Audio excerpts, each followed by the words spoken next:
Hello everybody and welcome to Time Traveler's Coin Exchange. Tonight we're going to have an episode of The Coin Vault Has Opened. It'll be episode 70.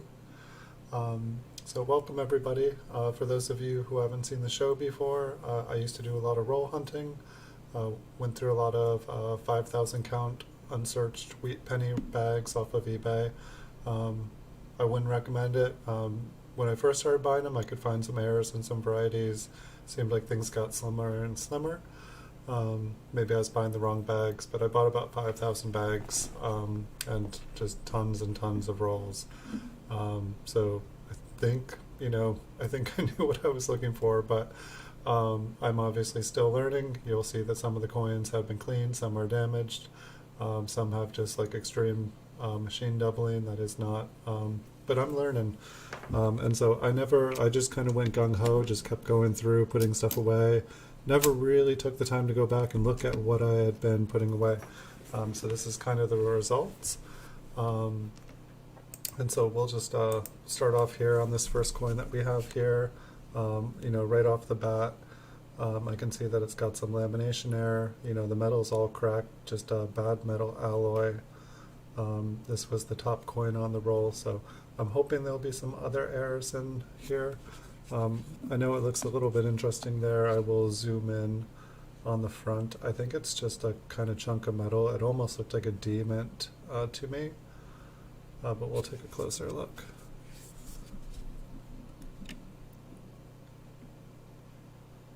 So actually, you know what it looks like? It looks like a lamination peel.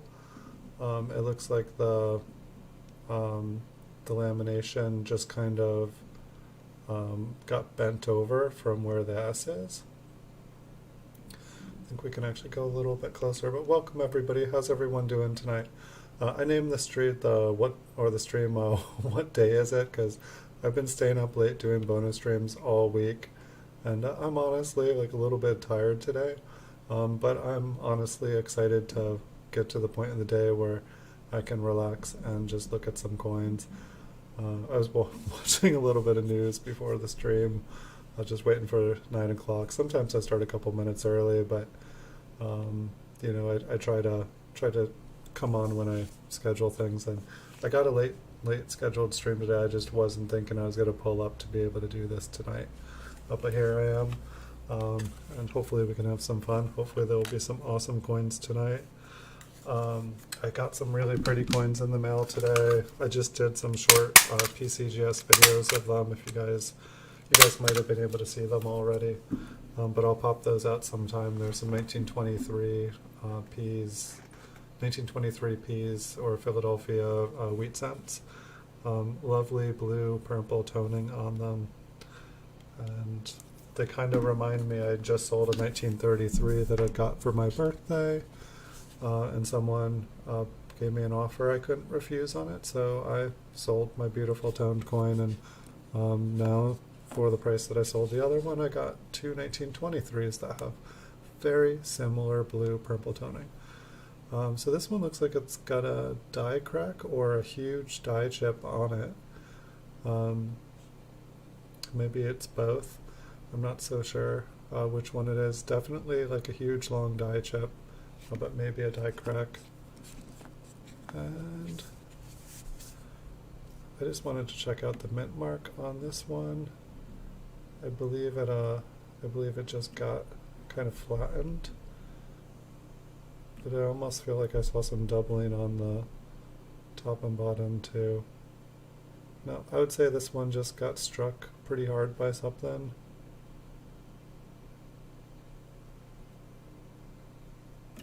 Maybe me with a hammer when I was 4 years old. We'll take a look at the reverse here. I've got to center it a little bit on. So not bad. We're like 2 and 2. Yep, the roll's still empty. So first two coins in this roll have been an error. And this is another one of those rolls that has no marking. Normally I mark the rolls with like a K or an E, just something to give me an idea.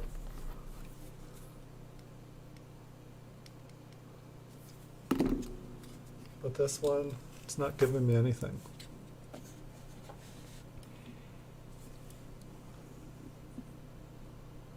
It's kind of interesting. I ran out of coins to make videos with today, my PCGS videos. I currently have every single coin graded by PCGS that I have is graded, or I've made a video out of it. I do have like 300 coins in the mail, so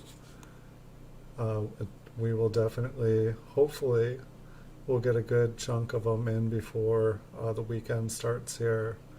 Otherwise, if things don't get here, I will have to do some bonus streams or figure out something else fun to do. It looks like this one, I think I put this one away because the 5 was filled. Anytime there was something different on a coin, I put it away. Just because I didn't know what was rare, what was damage, and I figured it was just easier to put stuff away than it was to find out later that I had missed out. And since I was basically just reselling, when I bought bags, I broke them down into year and mint and made solid date rolls. And so that was basically how I redistributed them. And just want to take a closer look at the mint mark here. I mean, it looks like it's, the mint mark kind of is a really weak strike, or like it was a later stage die. And so it just looks like it kind of disappears. It's kind of interesting to the left or the southwest. There's kind of like this raised, maybe it's some sort of scratching. But I think we have like Lincoln's bust like way, or no, maybe that's his coat. It's a little bit of color on this one maybe too. But how's everybody doing tonight? And for those of you guys who are new to the stream as well, I have done some giveaways just to try to say thank you. And so if anyone's ever interested, they're pretty simple. In the description below the video, there is a link, and it brings you, or at the bottom of the description below the video, there's 3 links. Each goes to a separate giveaway contest. They're like a $5 and $10 cash prizes. Gleam.io hosts it, so I don't choose who the person is that wins. And when they tell me who the winner is, I honor it. Hey, Ozzy Colin, welcome. Doing pretty good tonight. I'm pretty tired tonight, so my goofy side might come out, or I might fall asleep. But the coins we've had a couple nice looking coins so far, so I think my brain will stay awake for you guys. Just feeling a little bit loopy, a little bit zany. I believe this one has had something strike the mint mark as well. And if I start to get a little bit tired, I'll just pull out one of the tone coins that I bought today, and I'll look at it, and it'll wake me right up, make me feel good. How are you doing, Ozzy Colin? How's your night? What are you up to? I'm just going to go all the way in. I don't think there was anything there. No, just been struck. Looks like it is filled a little bit. That always kind of confuses me when it is a little bit filled, when there's like extra metal inside. And so I just pulled out 2 rolls. That's kind of my normal bonus stream. I think that I will probably call it after 2, but sometimes I'm having a good time. I keep finding myself up till midnight doing these. Not sure if that's a die crack on his face, damage, or like a little lamination error. It looks like maybe it comes past the nose. It kind of looks like he's got a little witch's wart on his nose. Maybe we can check that out. What's going on in the rim? Maybe a scratch. Almost looks like a line that goes straight down. Same with on the wheat ear. But what I don't like is if you look at the wheat ear, how bright it is. Makes me think that happened after it had already toned a little bit. Not too bad is good. Glad to hear you're not doing, or you're doing not too bad. I think that's a little lamination error. It's like very small. I'll put it in my lamb pile and flip it up. Maybe I can do like a collage of lamination errors.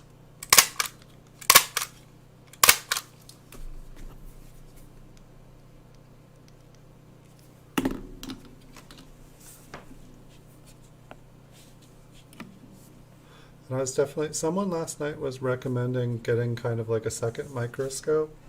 And then right above me, instead of like kind of zooming in and out and in and out, I could just have a separate place where I could zoom in. I think that was a really good idea. I think it would save a lot of time.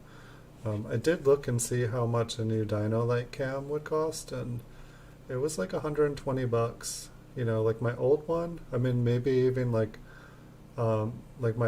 this one that I use. It's like 10 years old. It's like the Dino Light Premier. So it's like I'm almost wondering maybe if I got a brand new one, it would be a little bit better, and maybe it would be a higher resolution. Looks like this one's got a lamination error, a little lamination peel right there. But it might be a good investment. I'm just always kind of looking for just something I can do a little bit better. I figure if I try to do things just a little bit better every day, every stream, I'll probably just keep getting better. But it's like I feel like I forget. I get tunnel vision. I'm like, yes, let's make another video. Let's make another video. Let's stream. And it's like I always have energy to do it, but it's like, you know, I've made almost 4,300 coin videos now. And I feel like if I took just a little bit more time, every single one of them would be a lot better. It would be amazing what I could do. So I don't think this one is error. We've just got a super filled 9. Like that thing is plugged and overflowing. But sometimes, I feel like oftentimes with these ones, there's a good chance there'll be a die chip in the wheat ear on the reverse. You know, not always. Sometimes there'll be like a nice die crack. I'm not seeing anything. I know that wheat ear almost looks suspicious at the top, but I don't see any doubling on any of the other letters. I think there is just like a little bit of damage on it. But we're having good luck with the lamination errors anyway. I think we're like half the coins in this roll have had a lamination error. So I'm thinking that this roll that I'd put away must have been coins that I thought had an error. You know, this is kind of like disappearing S. I like to call them like a Loch Ness error or something. I don't know, like we'll call it a Nessie. But just where like the S just seems like it's like rising out of the copper surface. Well, let me flip that over too.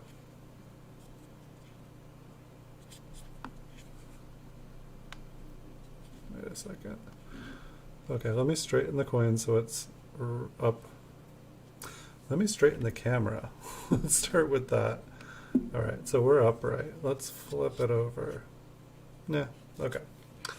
For a second there I thought I was like really off, but I think the last time I zoomed in and out, it just got off-centered. That's the problem. Sometimes instead of the focus spinning, the camera just spins in a circle. It's like usually I'm trying to do it with one hand, and maybe if I like crazy glued it in the stand here, but then it would make it hard. I'm not sure, I think this one has a super thin planchet. Just kind of picking it up, you know, the coin here looks pretty worn, looks pretty toasted, but some of that might be due to the fact that it's a thin. Let's see what it looks like.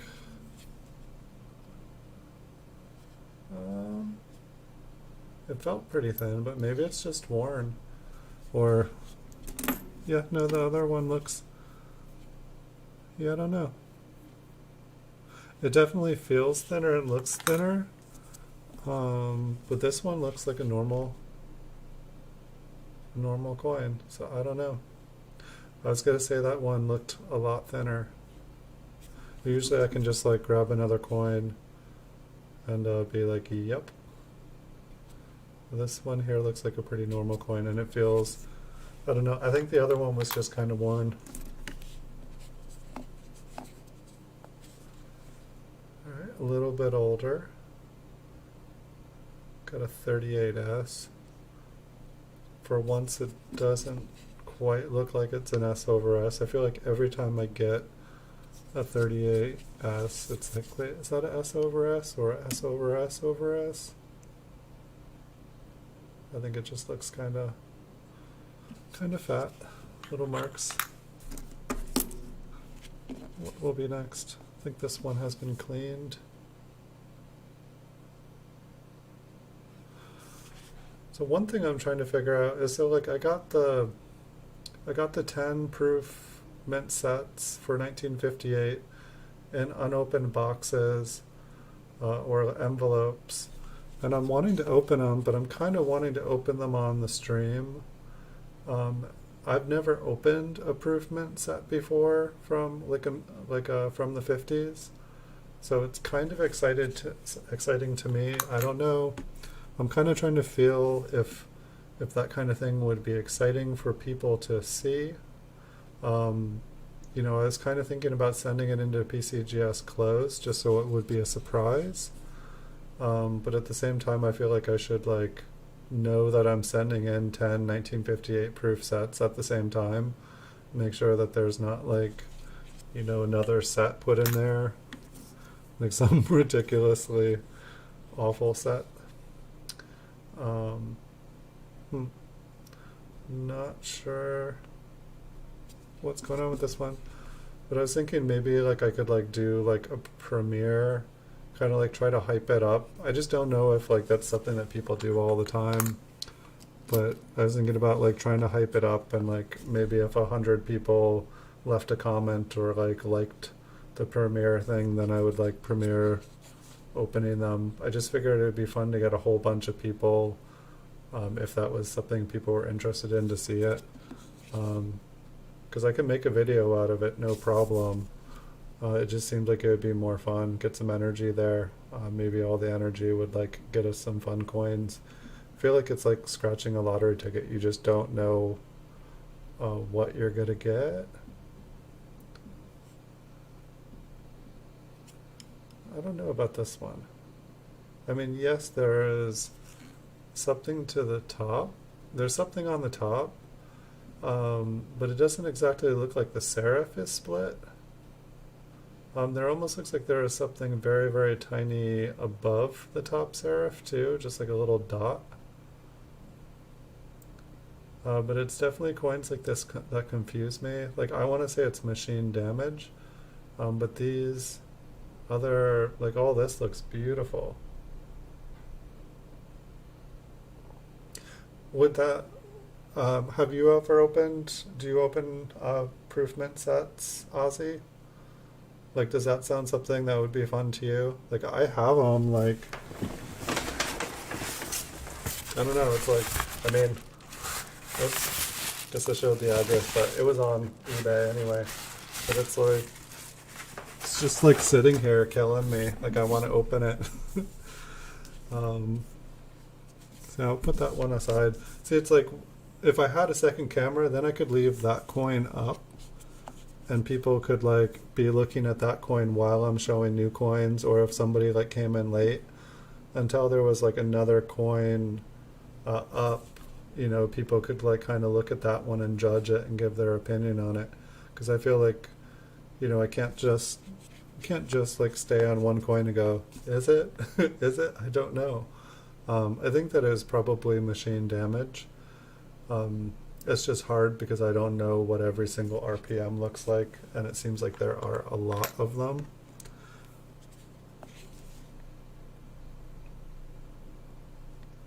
It's an interesting little spot.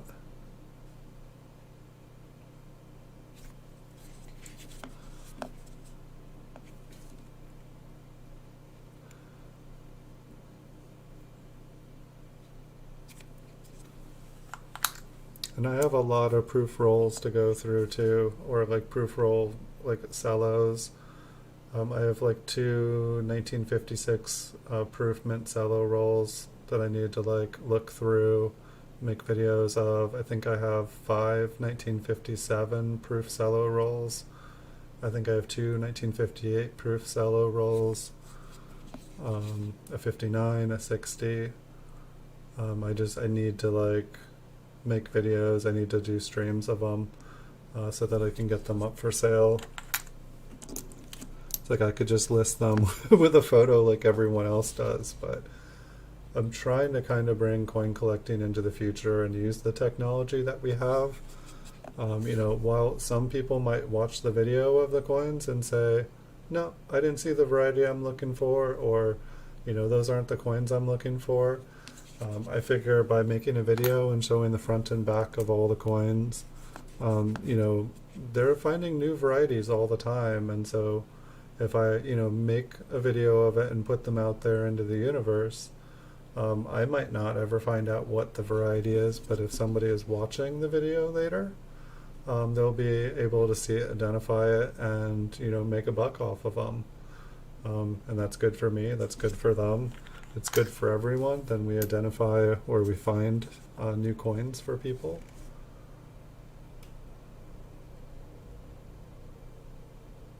I feel like there's been a couple clean coins and just a couple odd coins. I'm wondering what happened to this roll. I mean, yes, it's got a nice spot on it, but why did I save some of these? We'll just never ever know. Hey, Edwin Vasquez, welcome. Good to see you again. I think we will check out that mint mark. I think it just got a little strike on the top, but sometimes it is just what we're looking for. I think last night we found three that definitely were RPMs. I think that's just, been kind of struck a couple times. How are you doing, Edwin? How's your night going?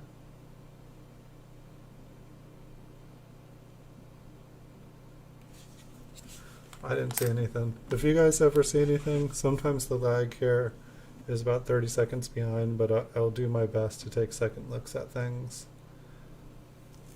And I guess that's another thing too. It's like if I kept alternating the coin, if I had two cameras, and once I was done with a coin, it could like kind of go into the next camera spot, and then that would kind of leave it so that people had a little bit more time to look at things. I'm doing pretty good. I'm pretty tired. I stayed up till nearly midnight every night this week, doing bonus shows. And this morning I was just like not wanting to get up. It was just I was like trying to figure out what day it was when I woke up. That's how sleepy I was. And then so when I set up the stream, I was like, what day is it? What day is it? Coin search. Coin roll hunting on, is it Wednesday? Is it Thursday? I think it's Thursday. What was going on with Lincoln's head here? Is it a die chip? Here, we'll take a look at it in a second. To see if there's anything we want to look at the reverse while we're zoomed in. I think it's like a couple die cracks. That's like deep. It's like a lobotomy scent.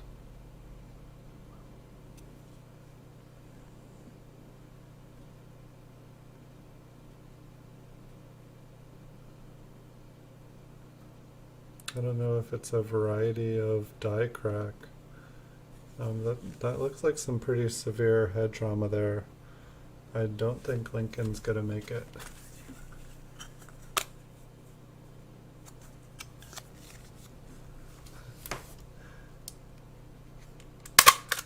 Thank you.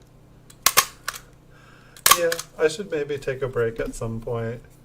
It was kind of, I got all the way through the day, and then I was like, yeah, I don't think I'm going to do one. I don't think, and then it's like, I got to the end of the day and I was like, Whoa, I made it through the day. I'm still awake. Okay.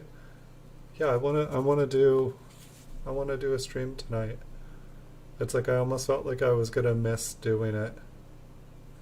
Instead of the opposite, like when I made streams for games, I like scheduled myself like 40 plus hours a week, instead of just having two streams, and it was almost like I don't want to go. I don't want to have fun and play games. I just want to do nothing, just do nothing. And now it's the opposite. It's like if I don't schedule it and it's not guaranteed, then it's fun. You think it looked more like a lamination Aussie? It definitely could have been. I mean, it almost kind of looked like it was both. Um, 1937. So I'm curious about this roll. Like the next roll was like a square tube, says 25D.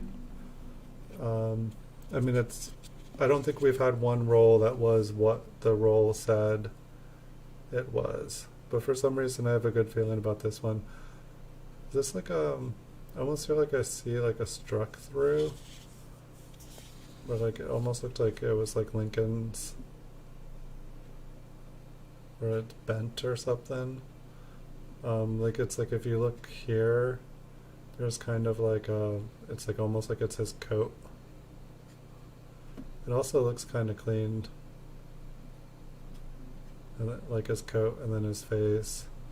I don't even know if that's, no, that's not even how the back of it goes either. I mean, maybe it's just kind of bent there.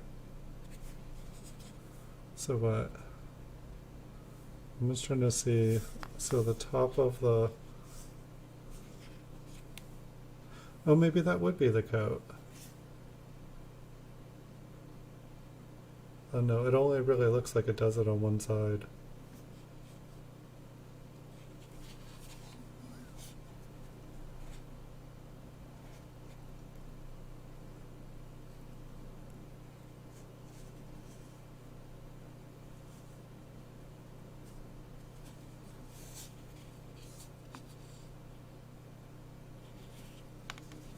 Okay.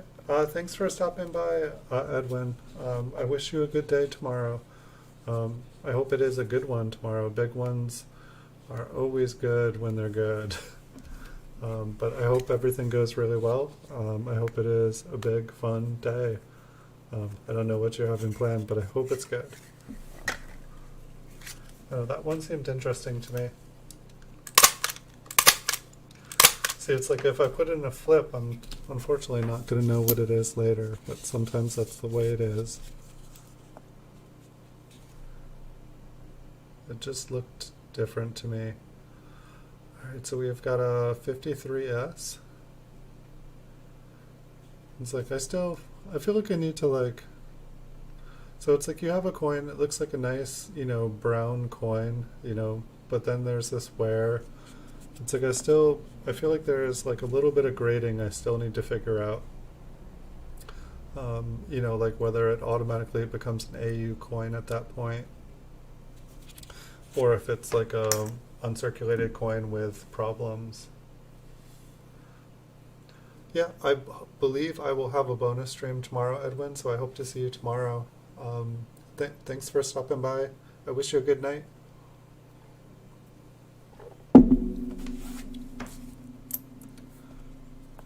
What will we find next? 36S with some funny looking rim. Now let's take a look at the reverse. Yeah, this rim, I don't know, maybe it's just like a vise, like a workbench or something.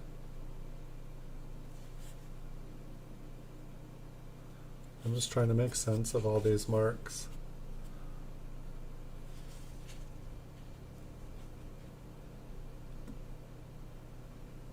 What do you guys think?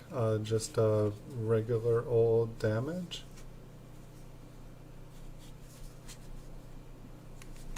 Yeah, I guess whatever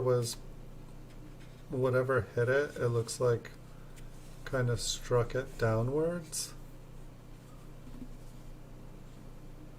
Like I feel like wherever it has a mark on the top, it puffs out. And so maybe it's just some sort of damage. Maybe we will never know.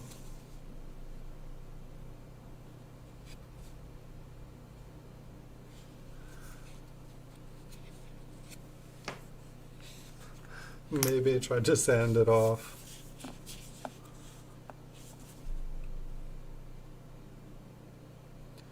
Looks like this one has been, the mint mark's been struck at the top and bottom. I know the I and the L there look like they have a little bit hanging off. Maybe take a closer look at them.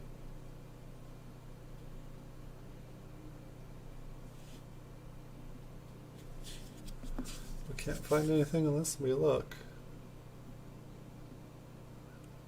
I think that I think the L got a mark and the I got crushed a little bit.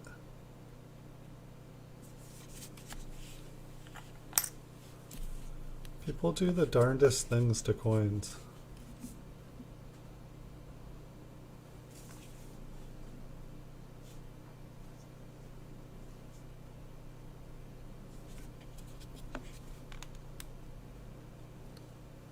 Got to see a bunch of deer today in my yard. I hadn't seen deer in forever, so it was kind of nice. Some young, healthy bucks. Unfortunately, that means my garden is toast.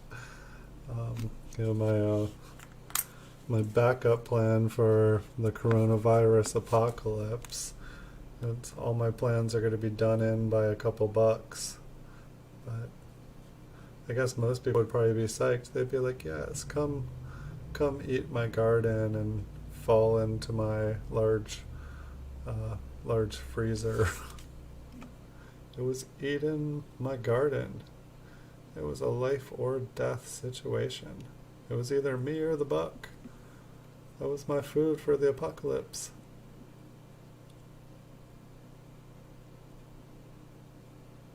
I wish I could say my garden was big enough for both of us.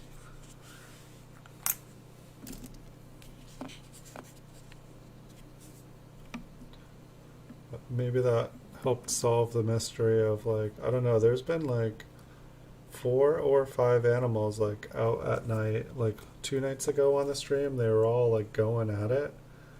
And I don't even know what, like, one of them sounded like a fox, one of them sounded like a raccoon. But then there were like other animals, and it was like they were just having a party out there causing a ruckus. And I don't even know what was going on. But I had to like kind of get up in the stream, and I just like opened the door and had them mellow out a little bit. And it seemed like they listened and quieted down.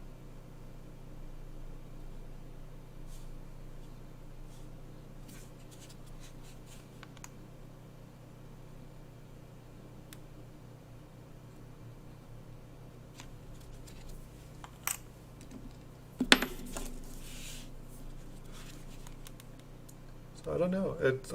On eBay, it seems like sales have slowed down a little bit for the first time since this pandemic started. Not 100% sure what's going on. I got used to the sales just non-stop, like just having to print off and pack up and print off and pack up. I honestly, after a few months of this pandemic, I got used to it. I don't know if there's like a bunch of coin shows going on again.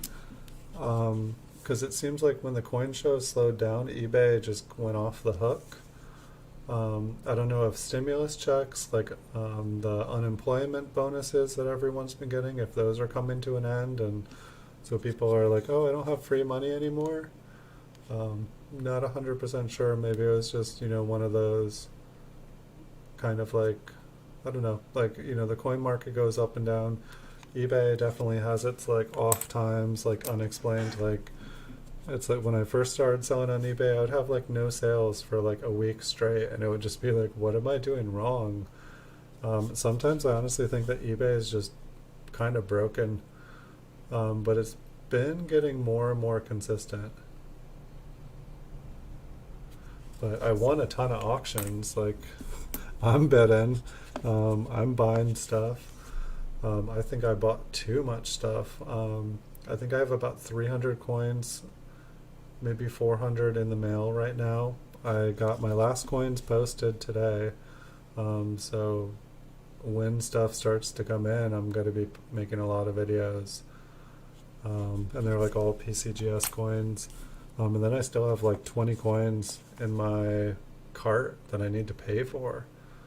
Stuff just all of a sudden slowed down, so hopefully within 24 hours, tomorrow's Friday, people will get paid and I can finish paying for everything. But I'm going to have to slow down my bidding a little bit, try to keep a little bit more buffer. Just, I'm used to being able to just buy anything and everything on eBay that I want, and just have money coming in fast enough to pay it off. But I guess it was the first time where all of a sudden I had stuff in my cart that I couldn't instantly pay for. Hey, Blue Sandy, welcome. Yeah, people are definitely out and about in the nice weather. Like every time I go to the beach here, like I live in a town, 180 people, I think. And it's basically like there's a huge beach parking lot, like the size of like a football field. When I go down there, like the last week, it's been like bumper to bumper with RVs. Like every single like a football field's amount of parking spaces just filled, and none of them are local. Everybody's on vacation. You could play the 50 state game in the parking lot. You know, it's like a tiny little grocery store here in town. Every parking space is filled. Like, you know, like they're having to tell person after person, like, put on a mask. And it's like nobody cares. Like, I'm just like, you know, people here are all like, well, at least we live here. You know, like, we're safe. Like, we're in a little island in the middle of nowhere. And it's like everyone's like, hey, a little island in the middle of nowhere. That sounds like a great place to go in the apocalypse. Um, and so it's like everyone here is being safe, but then like everybody, it's like, oh yeah, I'm on a road trip from Florida. Yeah, we've gone all the way across the states. Looks like we had a lamination error on that one. So people are definitely going out. I guess like, I don't know, California it's supposed to be essential travel only, but I guess vacationing is essential travel. I don't make, I don't determine these, but it's like I'm sheltering in place. I go out to get food once a month and I go to the post office. That's like the only thing I do. It's like I almost feel like I shouldn't go to the post office. But you know, for the most part, this is, you know, my coin job. That's what I do for work. So I kind of joked with myself, like it's like, oh yeah, I could not go to work here. Could say I couldn't work. What's going on with the 4?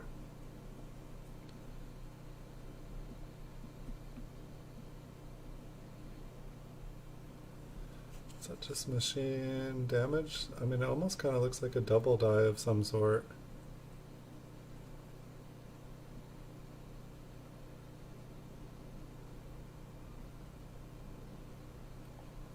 Like these little spiked 4s are crazy.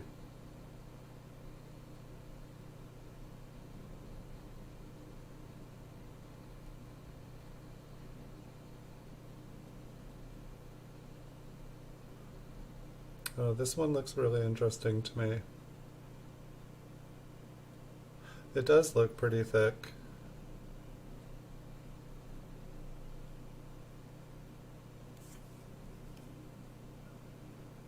I don't know, like, I mean, I could see like that line going across the front. I mean, I don't even know, but like then like the like extra on top. And then we can take a look and see if, I don't know, maybe like Liberty area or something. So I have to move it on here.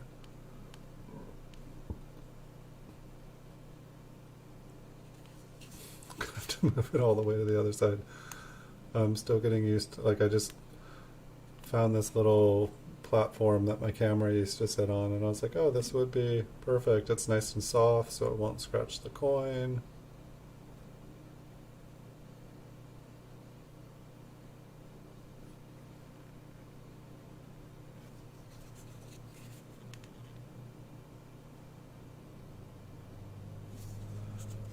I don't know, this one looks suspiciously good to me.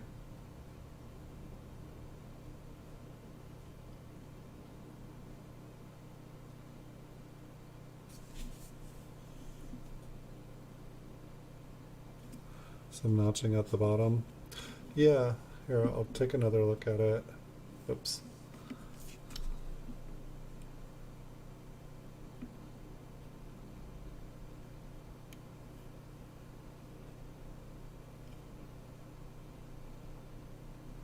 Yeah, kind of like they're at the tip of where the 4 spikes out. It kind of looks like the knot, like it notched there.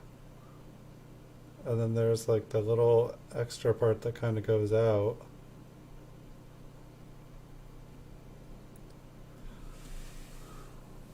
No, I'll definitely put that one in a flip. Maybe if Paul Hampton shows up, I feel like he knows 1944 is really good.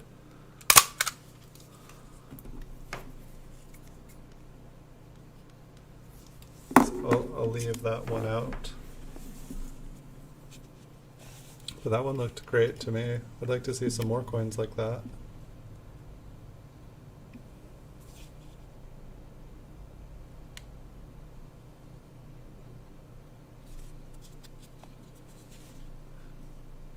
Yeah, I made the mistake before coming on the stream of just checking the news. I don't know if we're all going to survive this year, and not because of the pandemic. It just seems like everybody's gone crazy. This thing is, ooh. And then I'll like, yeah, I don't have any light showing here, but I don't know, this one looks bright and beautiful on the top, and I don't know what date it is. It's probably like a 57 something.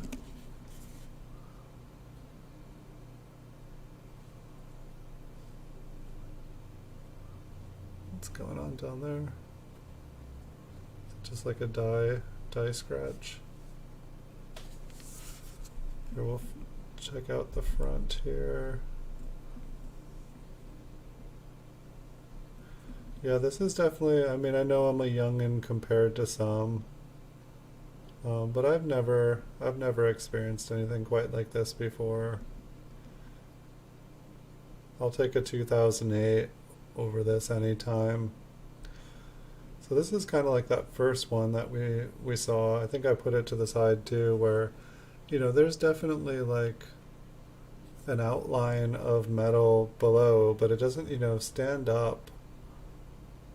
Like, you know, I don't know, like I don't think that these are RPMs, but it's like, you know, there's something there that's the exact shape and curve, you know, under the middle and the top. So I don't know. Happy to hear what your guys' thoughts and opinions on the coin is. I want to say it's machine damage, or just like, it's just funny too though when everything has kind of a nicer, you know, everything looks nice and crisp. Like I feel like the date looked nice and crisp, but then the mint mark, it looks all partially filled or funky. I'm going to put the coin in a flip anyway. I mean, 1952S isn't like the best date. It is a nicer coin, and I believe these are going to be circulated. Oh wow, I didn't even see it. You probably can't. It's like there's not even quite a full roll. Like they're all kind of like standing on top of each other from there to there. Oh, looks like there's a couple of bright ones in here. This one's like super bright, and then it looks like it has a green rim. Another 52S.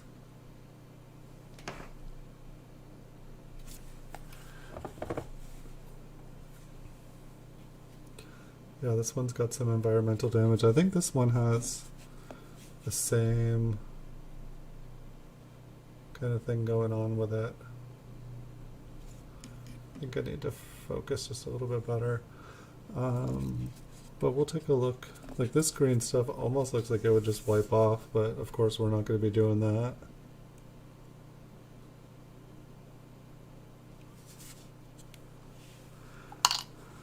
I don't know if like coins like that I should be just totally separating them. Seems like it couldn't hurt, that's for sure.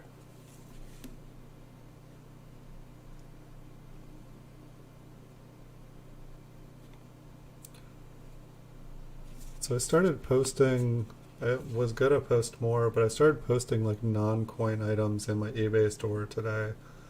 I only got up, like I play a game or played, I don't know, I'd say I play it, but I just haven't played it in years now. A game called Magic the Gathering, and I had bought a bunch of booster boxes. And so I looked at what the booster boxes were going for on eBay, and they were twice what I paid for them like a couple of years ago. So I posted like 3 boxes of those up on eBay.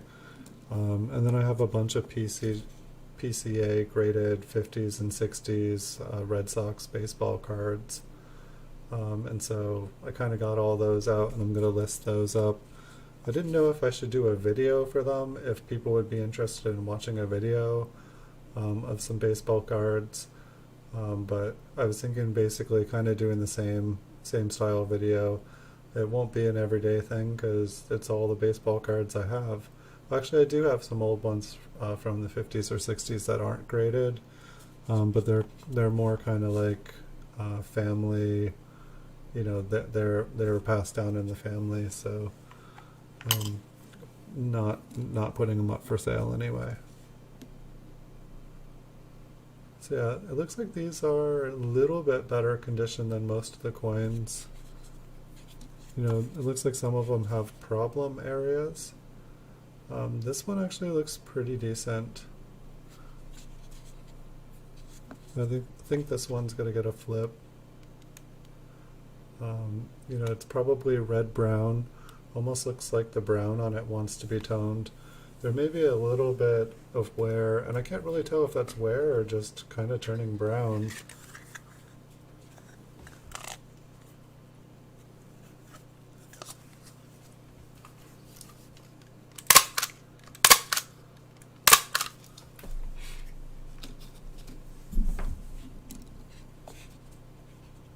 Here we've got another green one. Yeah, it seems like all the ones with green on them so far have been 1952 S's, so I'm not sure if I got a funky roll of them that were... It's kind of, I mean, the funny thing is, from what I understand now, you can actually clean up the green. I thought the green was permanent, but I've seen chalk on copper coins just kind of like wipe down, you know, or, you know, very carefully dab with like a Q-tip and xylene. I'm not going to recommend anyone goes out and does that, but I always thought that green was on a coin permanently until I saw him like remove it like live on a show. Like I thought that there was just, you know, more green under the green.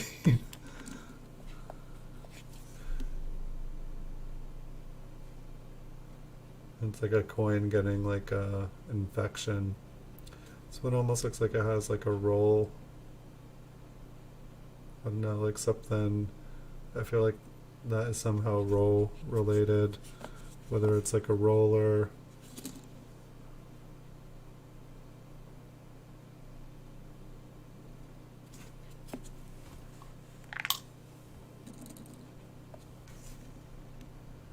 I think this one has been cleaned here. I didn't know you could remove the green either until I saw it. I thought it was, and I heard, I think, that with carbon spots you can actually sometimes freeze carbon spots off.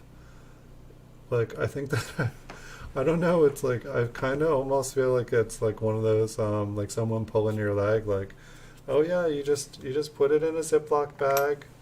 You know, you like remove all the air out of the Ziploc bag. You put it in the freezer. You take it out, and if it's not there, you go and put it back in, and you take it out and put and you keep doing it, and eventually, like the copper expanding and retracting with like out water in it, it eventually just falls off.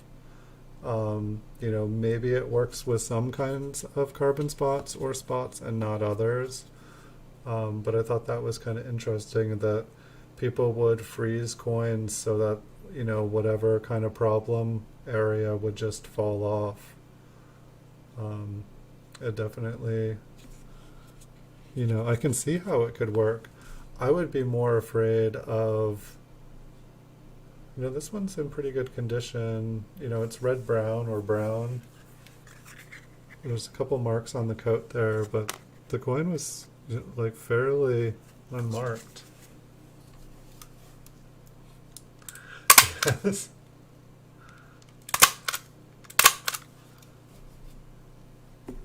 I mean, I do know that copper expands and retracts, but I also know that copper, like when it expands and contracts, doesn't it like breed, or not breed, but like produce moisture on it? Like they use it in like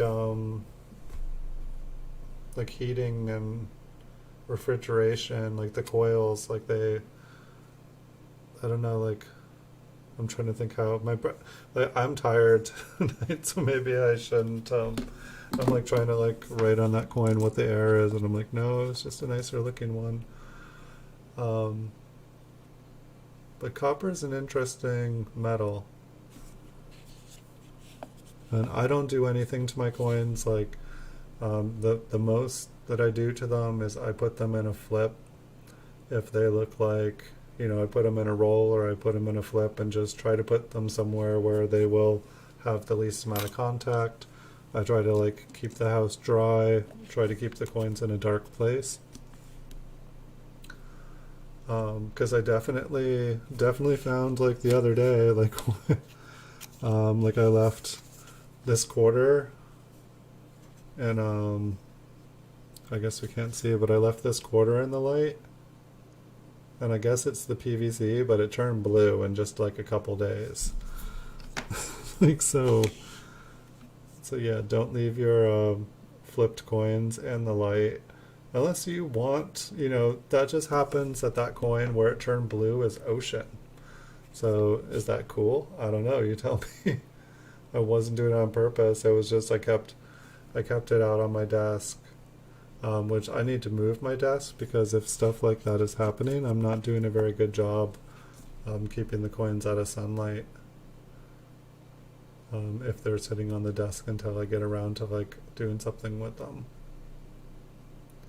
I mean, like I've seen like the PCGS slabs, like it's like you see them and like they've been sitting on a dashboard in someone's car. Like who's gonna leave a PCGS coin sitting on in their car? But it's like they'll melt, like the inner rings will just melt from like extreme sunlight. It's crazy.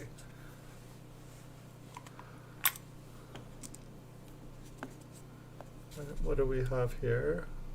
53S. Kind of on the fence with this one. Like when I put it up here, I thought it was original, and I think it is, but just something, I feel like the way that the light hits it, there's a nice big fingerprint.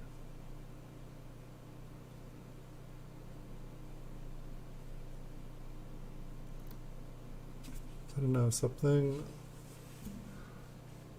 makes me want to say it was clean, even though it's like just funny, like when I look at some coins, I look down at them and they look perfect, and then I put them underneath the microscope and they just look weird. They look kind of funny.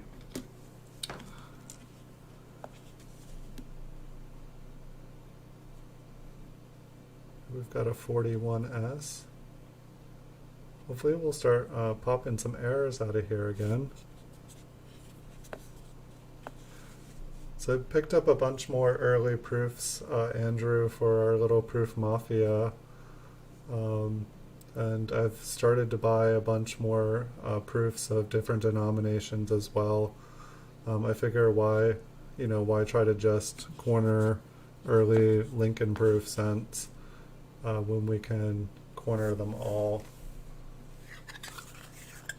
I don't think I'll be able to do much on the half dollars. The half dollars seem like they're already jacked up. Maybe it's just way harder to grade a or get a $half graded higher in those years. But the $half prices for proof coins, the early ones, they seem absolutely ridiculous. I would like to see the penny prices go as high as the $half, that is for sure.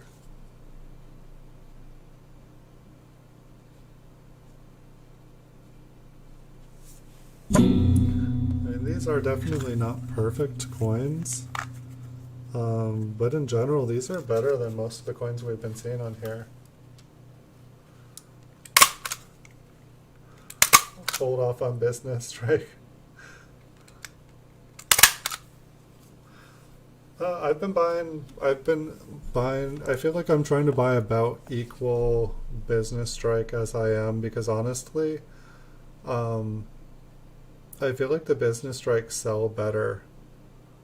I mean, that's my honest, I feel like and I see the rarity in the proof ones. But then at the same time, I don't know, it's weird because I don't know how to explain it. When you look at the population reports for the business strike, they're about similar to the total production of the proof. But what worries me about the business strike is that I feel like there's tons and tons more business strike out there. Is this slightly off center? There's no rim on it.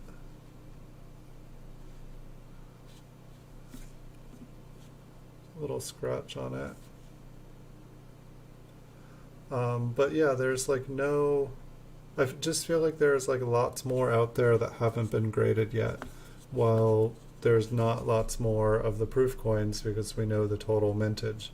We know the mintage for the business strikes are millions and billions, while the proof ones are in the thousands.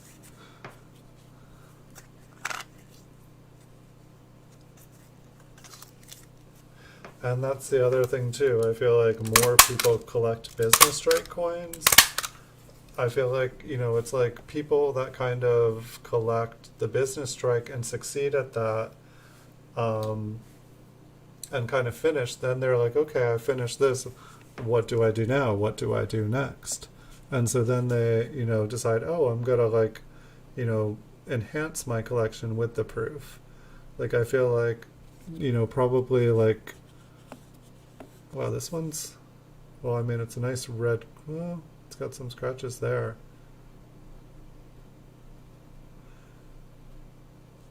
I feel like there's a die crack on the left wheat ear and then a die crack on the right wheat ear. It's almost the nicest looking coin we've seen, except for it's got a big scratch. It's the most nice mint luster.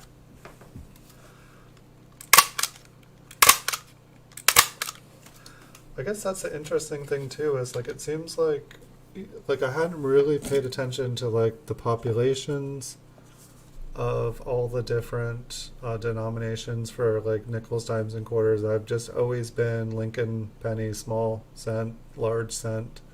That's just been what I love and what I look at. That's what I buy, that's what I sell. But I don't know, I feel like there's less nickels, dimes, quarters, $half on the market compared to pennies. And I feel like the prices or the bidding and stuff, it's way more competitive. Things feel like the prices on things are really kind of pushed to their limits. I don't know, I feel like the prices are kind of everybody's already bought in and pushed them up. The markets have already been bought up. And so it's kind of interesting to me. I feel like maybe nickels are still catching up. Pennies almost seem I don't know, maybe nickels just aren't as popular. Yeah, I hear tons of people who tell me no, they are. um, I feel like I've heard people say that like nickels have like a lot of value left in them compared to any other coin.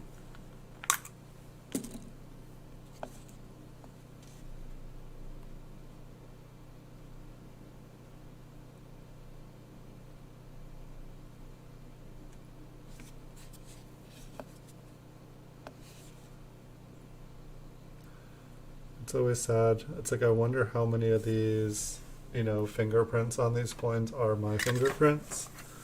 I would think that it would be more, I try to touch them pretty carefully. I am using my bare hand here, but I know that these have been touched with hands before.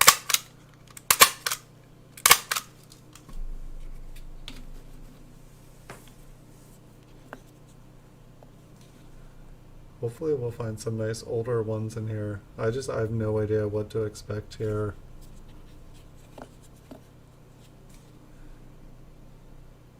It's like I haven't even looked to see how much the price of a 5,000 count bag of wheat cents is. Like, I want to guess that it's still around like $250 to $300.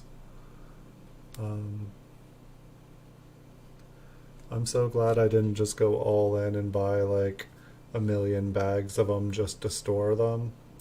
I mean, like maybe if it was memorial cents for their copper price, that I would see a little logic in that. We've got a nice filled 9 here. Not an air, but I don't know, I still think they look cool.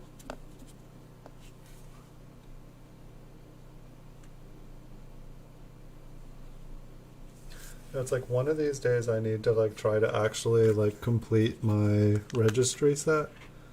Because it's like I've put my entire registry set up for sale, and so it usually is like people are buying my registry set out from under me faster than I'm replacing it. But it seems like it would be fun to actually get more competitive with it. Like Andrew, you have a registry set. Like, did you say you were up to number 1 in one of them? Because I definitely feel like that's on my bucket list. To like have, like I think I'm in the top 10. Like I think I'm like 3rd or 4th ranked in a couple different ones. But I'd like to be like number 1 in something for once, even if it's just a day. I'd like get number 1 and then someone would buy my coin so that they could be number 1.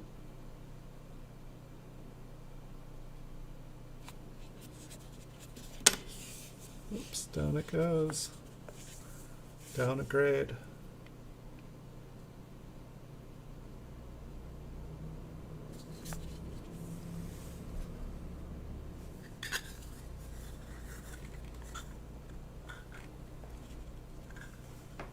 Yeah, I got number 1 sets a long time ago, but it was kind of like, 1903 with gold set or something like that. And so it wasn't really fair. It was just nobody had interest in making that set. And so it just, I had like the large set, and I was like I was probably the only one in that category.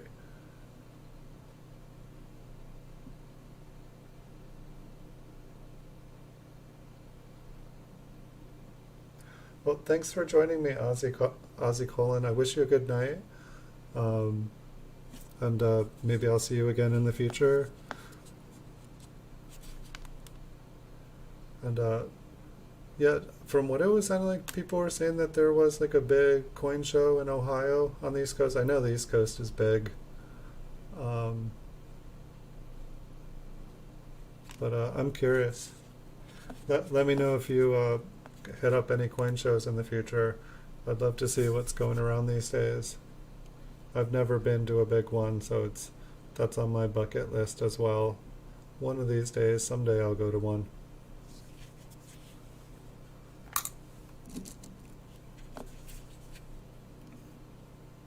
But I wish you a good night.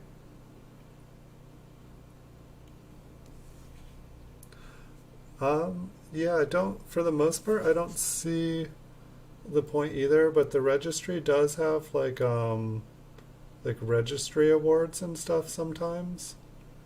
I think like once a year, like they give out like prizes for the top sets. This is like another one, kind of like the other two we found, where the bottom's kind of, oh, what's up with the serif on the bottom?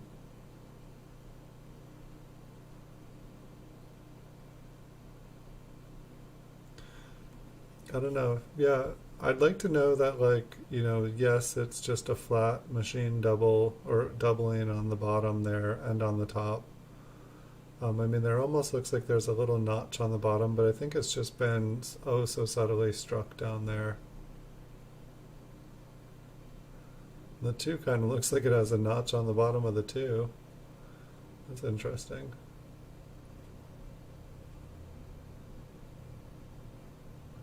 I don't think I've ever seen a two notched that way. Did I look at the reverse of this?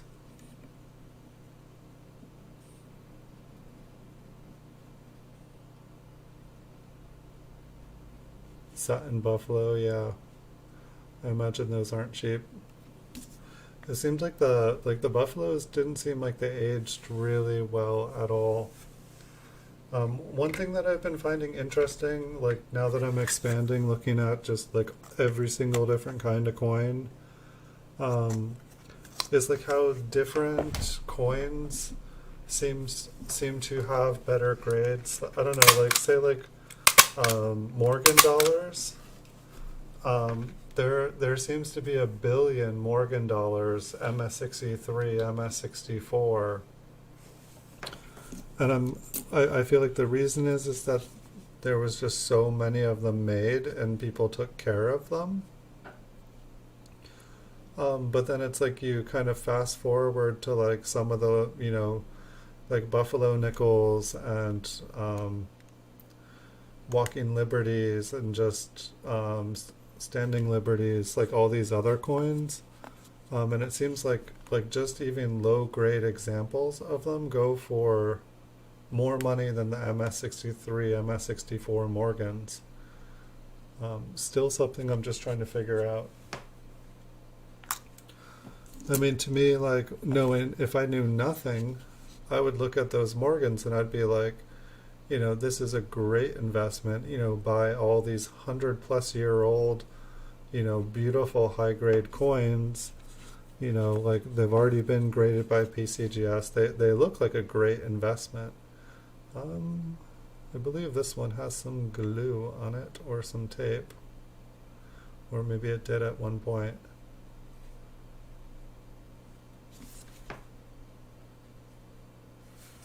Definitely looks interesting.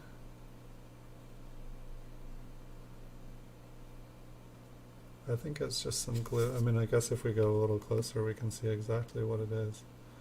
Yeah, it looks kind of gooey to me. What do you guys think? That E, so glossy, so yummy.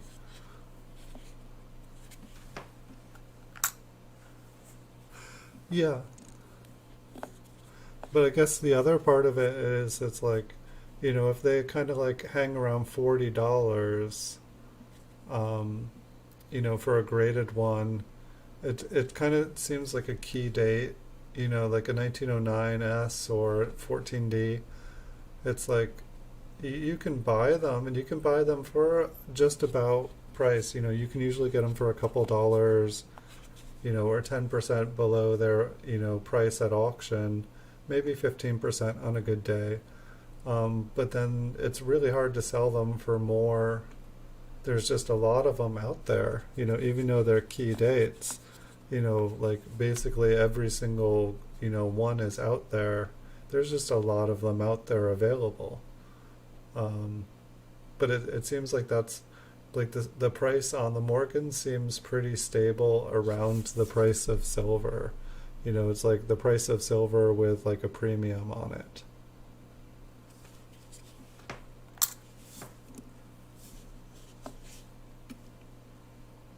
So it's like as buying them as an investment, I feel like the price would probably like keep, but then trying to like sell them at, for more than your investment price, it seems like, I gotta change the lighting on here or something, or the angle.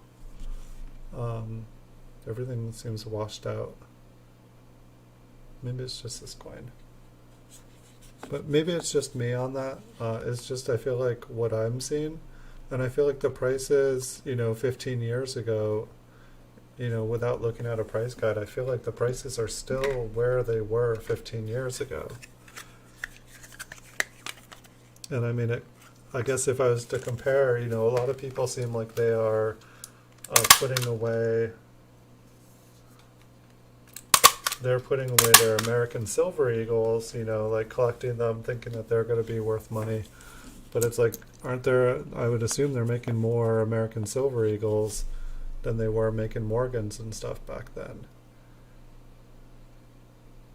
So yeah, if you bump into a, 65 maybe, you're going to be paying more money for them. But there's, probably a lot less of them out there. There's probably a better chance that the price will appreciate. I mean, definitely for like Indian head cents around the same era, I used to be able to buy MS65s, pretty easily. I feel like for under $100, and now the price of an MS65, like they just, in solid red Indian head cents, they just went through the roof. I feel like people all of a sudden realized that, there wasn't a lot of MS65 ones and there wasn't a lot of solid red ones.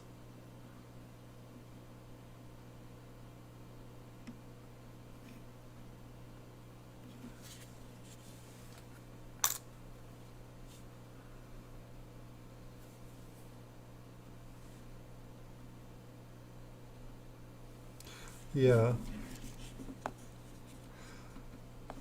I don't know, but I feel like, say like the reverse proof, I feel like that was manufactured rarity. Like, and yes, if somebody wants to complete the set, um, but it's like I feel like the mint did that on purpose. Like, like everybody, the mint release, said like, hey, we're gonna do this many of this coin. People like Blue Ridge Silverhounds, bless them, said, hey, everybody, you want to buy one of the rarest coins of the century? Like American Silver Eagle, like reverse proof. It's going to be like 30,000 of them. But then on top of that, like all of a sudden, only one per household, and like everybody didn't get one. But then PCGS and NGC get like 5,000 or 10,000 of them each. That was some sketchy stuff. Like, not only was it manufactured rarity, but they like, basically like passed off like half of that rarity to like a company. Well, the American people, the collector that wanted them, and then at the same time, a bunch of those coins, since they were automatically going to get slabbed, a bunch of them are going to get protected. But I don't know.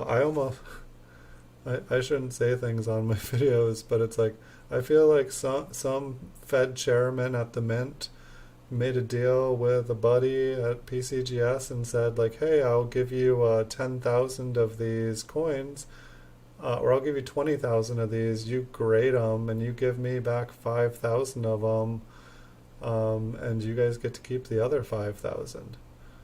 I don't know. Politics are really weird these days. Definitely seems we've got like a lot of greasy businessmen that will grease their own pockets.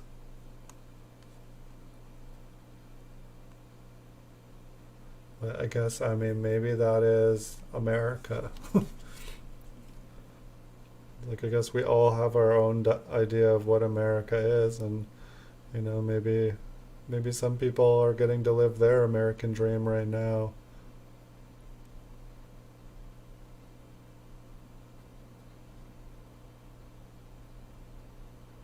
Guess these just look more and more and more doubled without being doubled.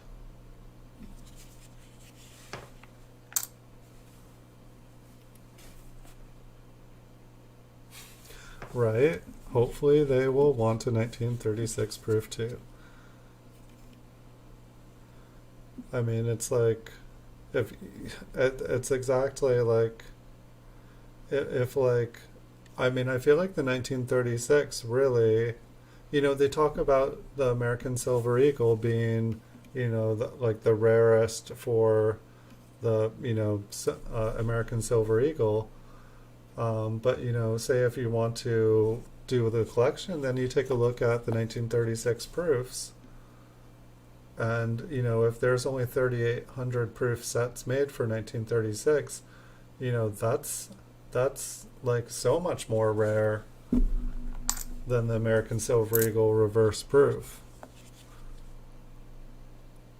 But it's like also it's like if you try to like collect the entire American Silver Eagle set, does that include the reverse proof set?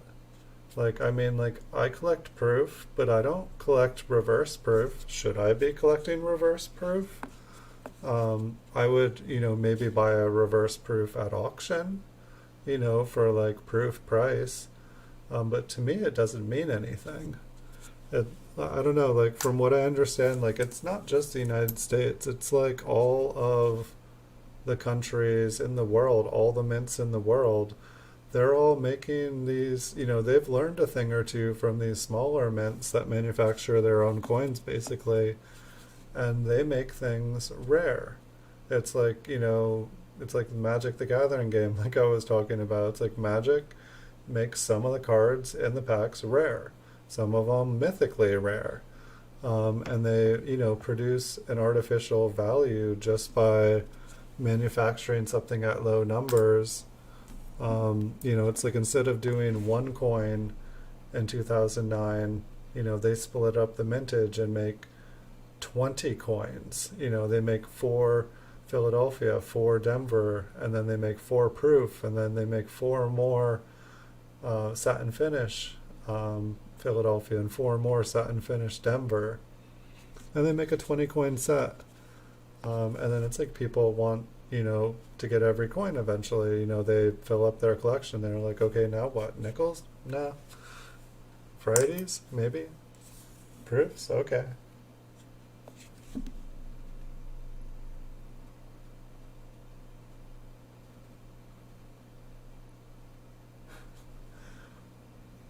I would definitely like to think so.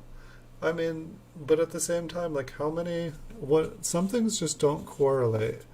When I guess it's like, you can have rarity, but you need demand. And so it's like, I feel like it's kind of like, this is a bad analogy, but like fashion, like there's all these clothes out there, but like one day somebody puts this type of clothes on the front of the magazine, they put it on the runway, and they sell those clothes, and that's what gets sold that year, and that becomes stylish. Then the next year or next season they pick something else, and it's just the same clothes, the same textiles, the same stuff, just rotates in a circle, but it's marketing, it's hype. um, and so it's basically, it seems like to me, like companies will buy up all these coins, get a monopoly on the coin, and then they will create hype. They'll write articles and put articles in magazines. They'll create TV shows. They'll like do things like Pawn Stars, like they will buy up all of this, memorabilia stuff, and then they will, program, feed it into the programming. People will consume that programming. Like they know their target audiences to feed this stuff to, and then they know exactly what they're going to want to consume by what they've been programmed to consume. It's kind of gnarly. But it's also kind of life. It's the life we kind of live in.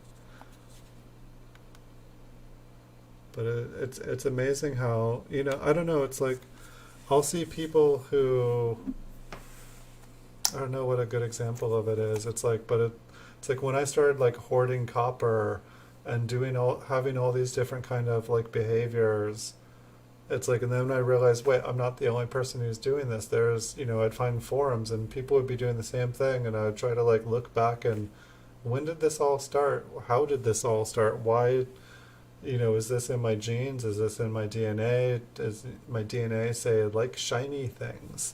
I just don't know. But hold on, I'm gonna grab another roll. I went through these pretty quick, and I still got some energy. Be right back.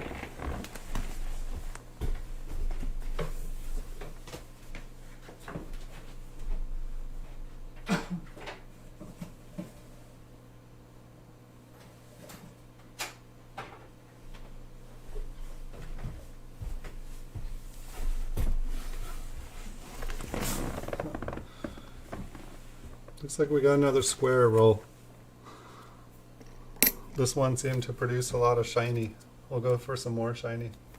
But yeah, the rarity, the numbers don't seem to correlate.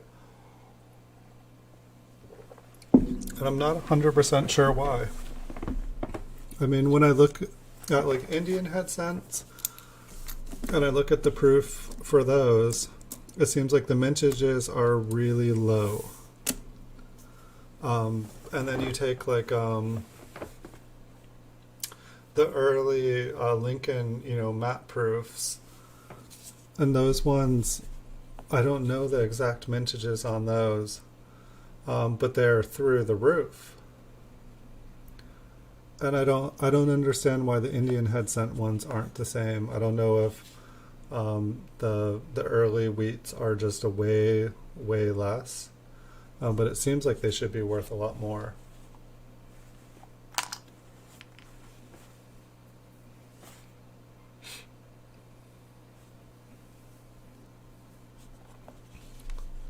I hope so too. I mean, the interesting thing too is that knowledge seems to be a lot more fluid these days.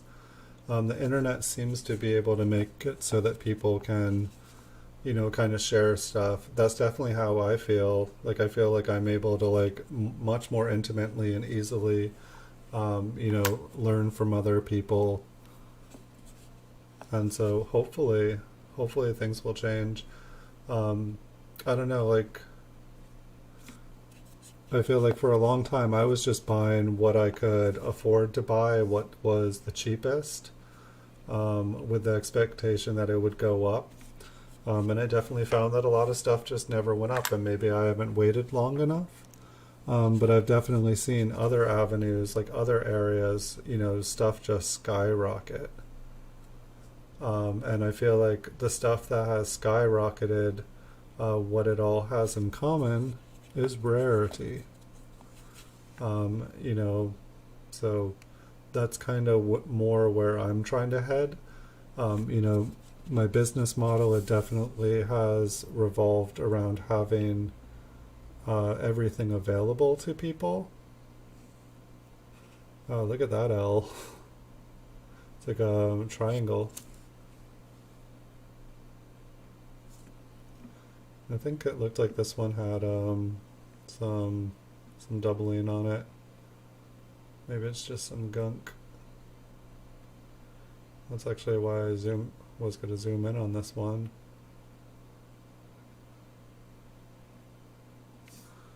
Let me move this over, see if I can get a...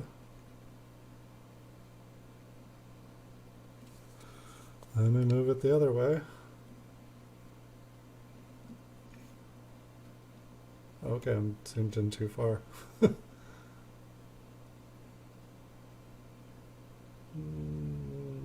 don't think so. Hey, Sav Weber, welcome.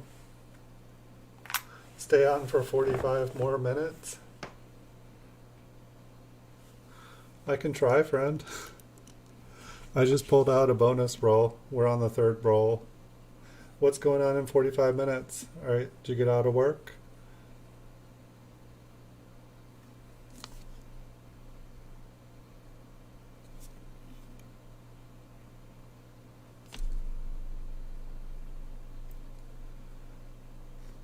But it definitely would be interesting, Andrew, if we are able to, buy up all the early proofs.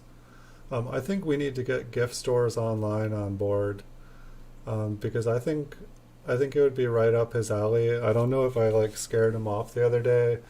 I tried to be like I thought he was like messing with me, so I was a little bit like, I started researching like who this person was. Um, and I hope I didn't scare him off or whatnot. But it's like I feel like he would be perfect in our proof mafia. I mean, it sounds like you met him, or have you just done business over eBay with him? I mean, I probably bought at least 10 coins off of him, but I might have bought even more before I really realized who he was.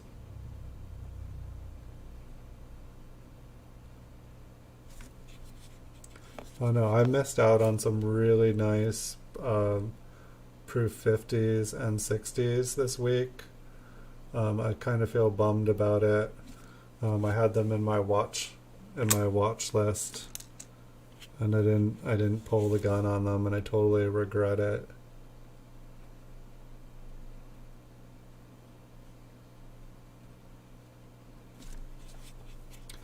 Well, he definitely seems to be doing like a pretty solid job um, of like acquiring really nice proof coins. From what it was sounding like, he was wanting to buy my rolls to get them graded.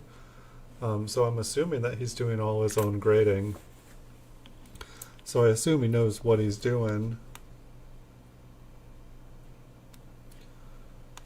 which is kind of cool. I'm definitely like I don't think I've had more than like 25 coins graded myself. And it was just to the point where I just stopped. I was like, no, I need to learn a lot more before I start getting coins graded. Um, but I was dealing with raw stuff. Like I was sending in like things like flying eagles, and Indian head cents, stuff that I didn't know enough about. He definitely must have some. I mean, to me, it looks like he's sending in like early 50s and 60 proof sets. That's what it looks like he's doing. To me, is he's sending in, he's buying proof sets and getting them graded. It seems like a very nice little niche, because you can get up to 5 different coins. It's like if he's basically buying like 10 bulk sets, probably cherry picking them, like he's probably, only sending in the better coins. But at the same time, I don't know what an average proof set grades for. I don't know what a 50s or 60s. I don't know if like, if you like say like the proof sets I just bought. I don't know if the average grade of a coin in those proof sets is a 64, 65, 66, 67. I don't know what the average, it's like that's part of what's killing me is like I just want to send in like 100 sets and find out if you just buy 100 random sets, how many ooh, what's this, how many 64 65s do you get? I'm curious.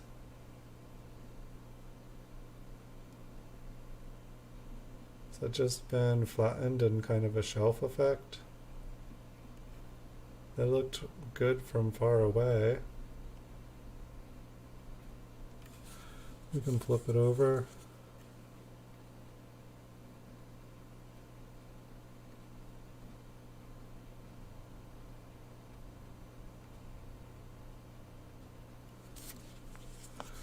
But yeah, it's like I wish I could just like sit around at a show and just like, talk to people who do this all the time. I know time is money for them.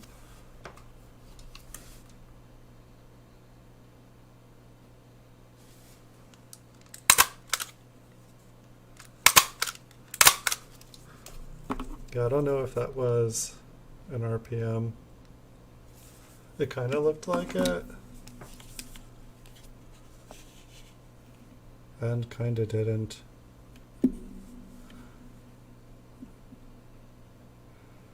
But it's like I'm feeling like say like I bought, I won like the dime. I think I won the dime and nickel um, proof 67 for like, under $10. So it's like for the prices to be that low on them, pretty much less than for going for less than the price of a proof mint set, or I'm sorry, for the price of the grading. I have to imagine that they're pretty common, because I don't know. But it's like, say, if you look at gift stores things, it seems like most of his coins are proof 66 and 67, and then he's got a couple proof 68s.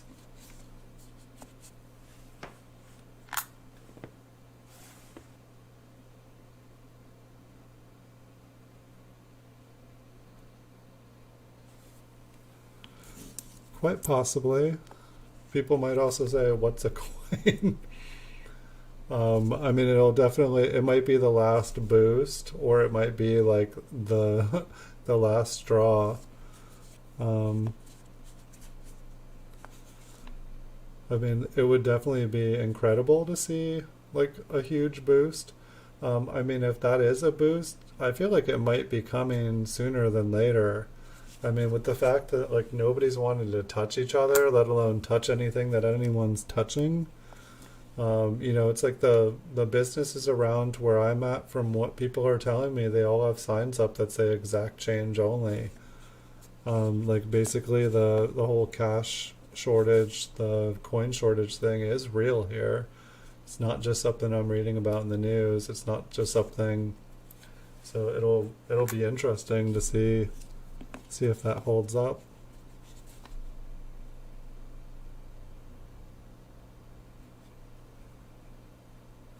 But yeah, I guess like one thing was like basically explaining that it's like all these businesses are just shut.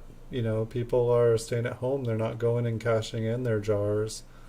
At the same time, if people are out of work and they don't have any money, I want to say that people are going to be selling off. Anyone that has any, that doesn't have a job and has any collectibles, they're going to be putting up their collectibles on eBay. They're going to be going to their pawn store if it's open, and they're going to be selling these things. Um, and so it's like in some ways, it seems like more stuff is going to enter. In 2008, when 2008 happened, I was in a position where I was able to buy a ton of stuff. It was like the prices, everyone needed money, everyone was selling off their stuff. And so it was like, I felt like I was in a good position. Cool. That's a neat lamination error going across the front here.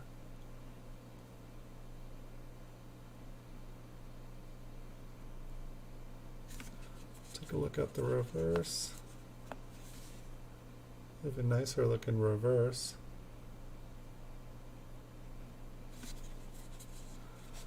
I don't know, when like the talk of the pandemic thing was happening, it was like I was like, got stimulus checks, got tax returns, and I was like, should I buy heavy and now? Seems like everything's a great deal, or should I wait a year?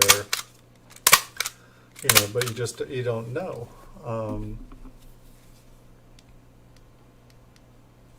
There's definitely like the rich are making so much money off the poor right now. It's insane. It's sick. This is probably going to be the hugest redistribution of wealth from the poor to the rich ever. Like the rich are making so much money off this, like they win either way. It's like a war. It's like when you sell weapons to both sides, you can't lose.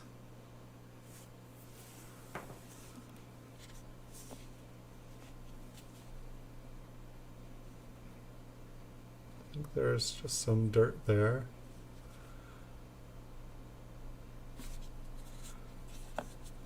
It's like I feel like I missed it. Like I feel like I remember seeing like early, much more early proof sets, like I think from the like 40s, like 40s boxes or something of proof sets. Maybe there was even 30s or something like 10 years ago. And it's like now it's like I feel like 54 is like really like the furthest you can get it go back for anything reasonable. It's like I feel like there's been people that just have been opening them. It's like I mean that's kind of like what I want to do too, is like I want to just buy up all these proof sets that are out there, and I just want to like send them all into get graded, just break them all, and get them sent in so that there's just less and less and less. Um, at the same time, it's like if I was smart, I would like keep a bunch of them, because I don't know, some people definitely like to collect them as the set. They don't want to buy them. Here's an actually like somewhat decent steel scent. It's got a little bit of original mint luster on it. Steel luster. I think there's actually a couple steelies in this. I'm not used to seeing the nicer looking steel scents, that's for sure. It's interesting to see how they aged in here as well.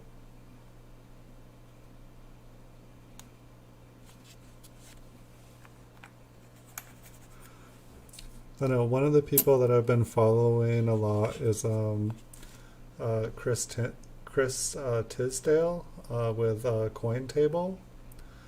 And I noticed his video yesterday was baseball cards.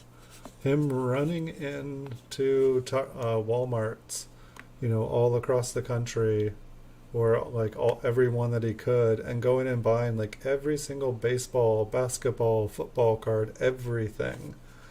And I feel like he's like opening them and getting them graded, and then trying to sell the graded cards. I've been trying to figure out like why. Like, I mean, I thought baseball cards, I thought sports cards were dead. I must be just an old man who does not know what's going on in the world. I don't get it. I don't know if like all of a sudden, there's like kind of lottery cards where it's part of someone's jersey and people want to get that. Yeah, that was one thing that I was thinking, is that the companies, maybe they already made all the baseball cards and they're all shut down and not manufacturing anymore. And so like all the rookie cards for this year, even though the players might not play, maybe they're, it'll still be their rookie card, and if they don't produce a lot, or if people aren't buying a bunch because of a pandemic, they're, not able to collect that year. I just don't know. Yeah, I really don't know. Here we go, another 1943. Looks like this one's got a little bit of rust on it, a little bit of fingerprints. But yeah, I didn't know if if there was a demand for like, PCA 10 baseball cards. I just didn't know what it was. Like, I know that they sometimes put like, unique one of a kind cards and, in different like collectible card games and sports cards. So I didn't know if it was something like that or what it was. So they have like special cards in it. It's basically like a lottery ticket. It's gambling, but like it's gambling, like that kids can buy. It's gambling that anyone can buy. They must have learned a thing from Magic the Gathering. They're like, oh, you can create artificial rarity and make it worth money. And as long as you don't have a part of the secondary market, it's legal. Baseball cards are cool again. American Silver Eagle reverse proofs are cool again. It's just it's like when you manufacture 1 billion of something, of course, it's not going to be worth anything. But when you manufacture a limited amount of something and make it rare, it's going to be worth something. They have finally figured it out.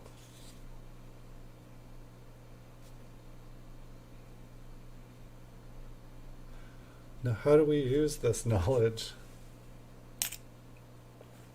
Yeah, how much are, like, I mean, like, it looked like the packs that Chris was pulling off the shelf, it looked like they were, individually packaged, like it didn't look like you could buy a whole box.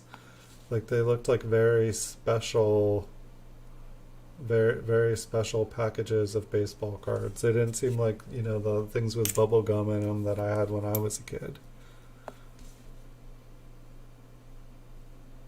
I mean, it's like I kind of regret, like I gave away almost all like baseball cards that crashed so hard when I moved to California that I gave away like probably like two, three, 400,000 baseball cards. Like I probably had like 100 Ken Griffey Jr. rookie cards. Just I don't know, like I'm trying to even remember like Cal Ripken Jr. Had all these like Bo Jackson cards, and then he like I got all these like special Bo Jackson ones cracking packs, and then he got injured or something, and like everything became worthless.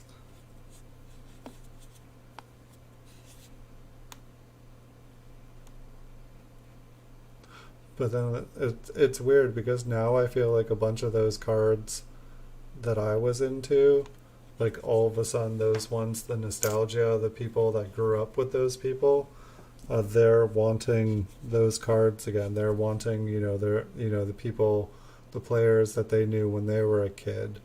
They're wanting those ones, and so it's kind of weird. It's like it's like people are like, oh, it's never going to become worth any money, and so everyone throws them out, everyone gives them away, and then they become worth money.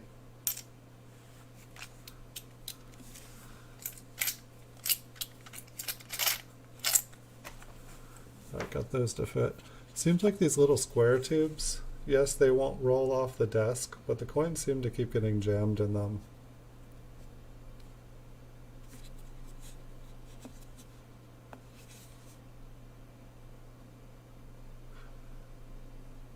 It was interesting to like watch Chris's video though. Like, it was not like his other videos. It was like super edited.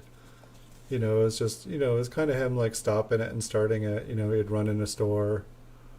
But I feel like it kind of like showed the excitement, and like the hunt of like, okay, we're gonna go and clean this store out. We're gonna go clean this store out. We're gonna go, and just the excitement of every time.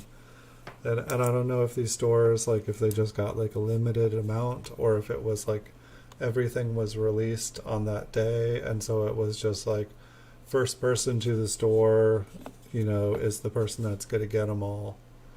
Um, I don't know how it works. I've definitely watched quite a few like eBay flipper shows where they just like go into like a Target or a Walmart or something like that and they just clear everything out. It's like they know what item they're going to go in there for and they just buy every single one of it. I guess it's just kind of knowing what people, knowing the trends of what people buy online, and just sometimes like what the demand is just doesn't correlate in reality.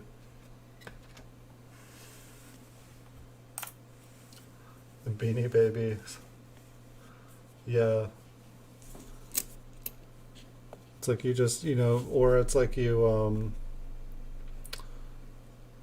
you wait until there's like some super coupon, like on eBay. Like eBay, if you like search like the Reddit forums, I remember for say like the magic booster boxes I just put on eBay today. I waited until Reddit had a forum because for the sports card and comic card and like collectible departments, eBay will do like 20% off coupons of $50 or more purchase, and they love to do it on those categories. Like they love it. And so every couple months they do one of these, and so if like every day you just check for like this 20% off coupon on Reddit, it happens like 4 or 5, 6 times a year. And so you basically buy these like $100 boxes for like 20% off. Hello. Some crazy toning. Some tie-dye washing machine. That hurts. But yeah, like I was able to get like these boxes for like 20% off, and they were already, right when they get released, they're super cheap. And then the price just goes straight up. It's like when you're able to get something with like a guaranteed equal resale value for 20% off, it's like you make 20%. But now it's like, after a couple of years, like the $70 investment's up to like $160 now. I wish I could have gotten more, but I wasn't in a position to.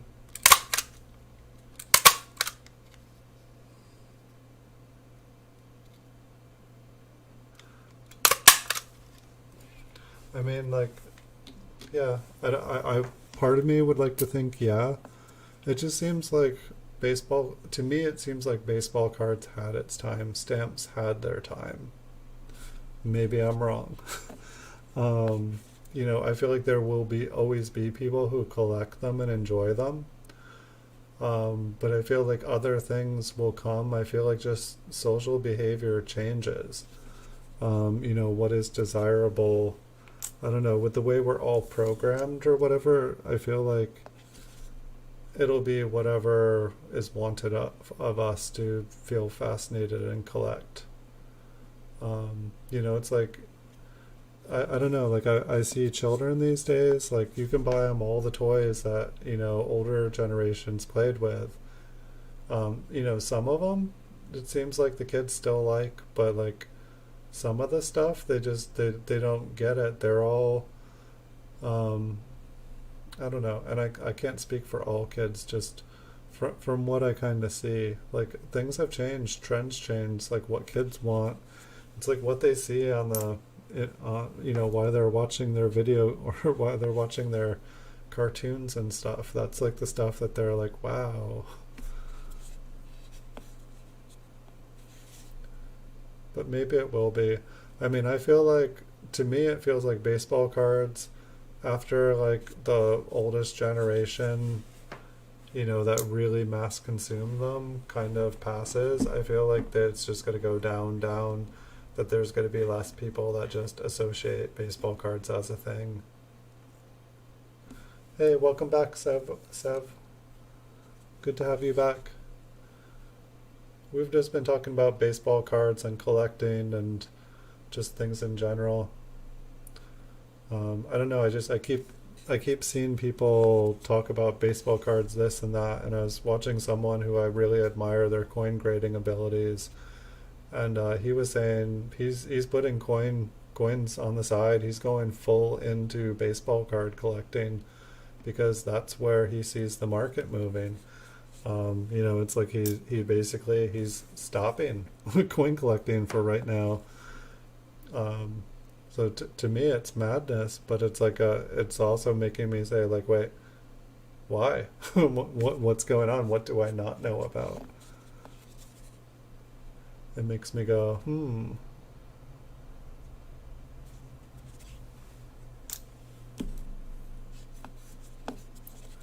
But I'll have to see. I mean, I'm sure that there are a bunch of headlines. I know one thing that's interesting for me is like eBay. Like they have this managed payments that is coming out, and with the new managed payments, they're eventually forcing everyone to accept managed payments on eBay. But the thing is, managed payment will not let you process coin sales or alcohol or adult stuff, or so apparently like coin collecting is like the devil to whatever religious financial institution is controlling eBay managed payments. Um, but fortunately, from what I've read, it looks like eBay is not going to force people into managed payments in those categories yet. Um, so, like, since I do all coins, they're not going to make me go into it yet. But then I also saw that they're going to give like 50,000 free listings to pretty much everyone starting August 1st, kind of like they have since the spring of the coronavirus. I think this one's just been flattened, giving it the effect that there is a shelf there. But it kind of feels kind of sour. I mean, I guess they've been giving me something free for the past 3 months, and I should appreciate it. So thank you, eBay. It's been awesome. But like, baseball card collecting and stuff, I believe, is allowed for the 50,000, and so there might just be a thing where, like eBay seems like it's not wanting people to really sell coins anymore. They're trying to promote stamps and card collecting and other kind of hobbies. Just collectibles in general, just anything that's not currency related. So it's just curious to me. Give me 1 second. I can do one more roll if you guys want. Be right back.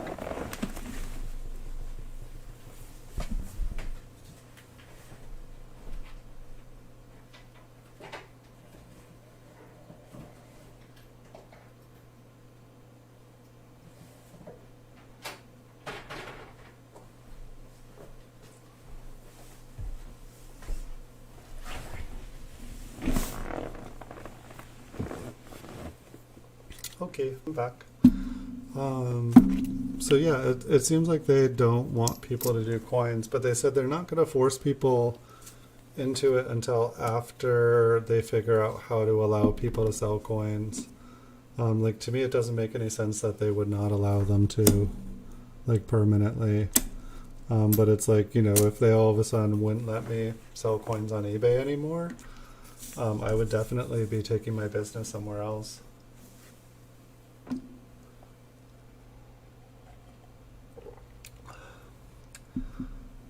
I actually missed a bronze large date for sale today. I don't know how I was gonna buy another one. I'm assuming you're talking about the 66. I'm not sure. I know that every time I buy one, I believe it usually sells for about $100. And I don't know. Here, let me look and see what's here.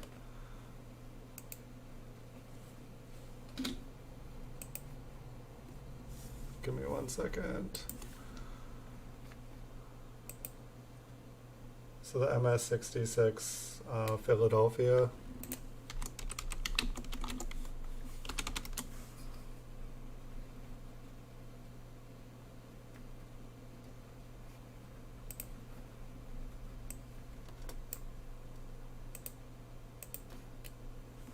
Hold on, I'm bringing it up. We'll look at a coin here. I mean, it's generally a coin that I hold on to because every single time I have bought one, they sell for $100. And I just want to see what they're... It's just funny because I feel like PCGS does not... Oops, I gotta go one more page. I feel like PCGS does not give the coin credit. Yeah, it looks like the last three have gone for $104.99. Or no, that was a small. The last one that I sold in the last month.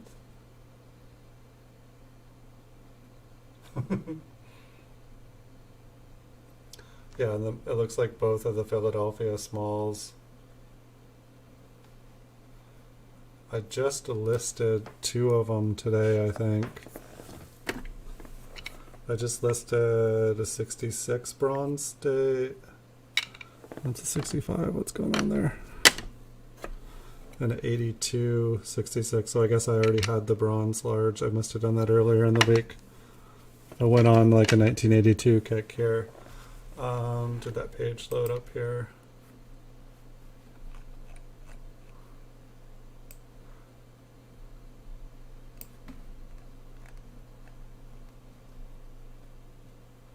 Hold on, sorry everybody. The bronze small. I'm just trying to look at my record so that I can say yes or no to something. Bronze.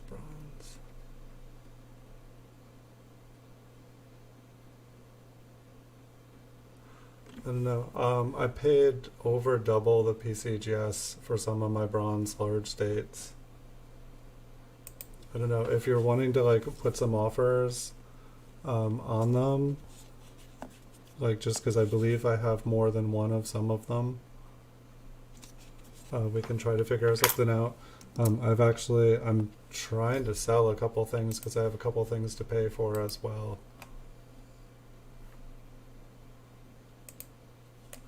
But they're definitely coins that they're kind of like the meat and bone. They're definitely one of the things that sell really, really well consistently. I was actually kind of bummed today because I had one of them lined up to sell, and it went for about $30 cheaper than I would have spent for it. I missed it somehow.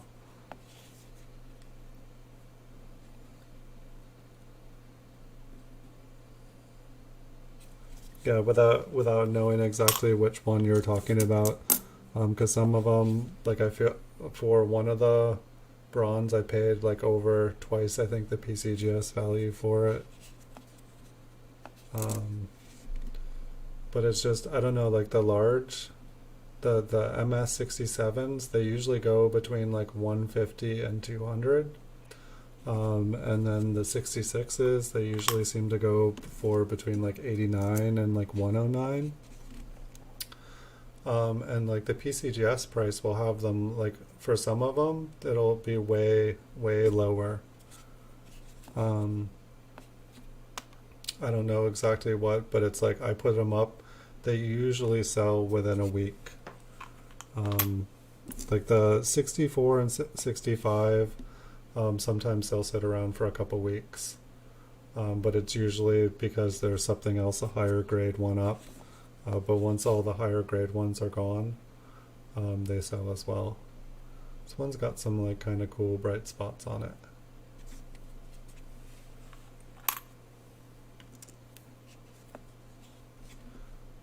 I'm definitely willing to sell them. They're definitely not ones that I, won't part with. But I definitely bought them knowing that I could.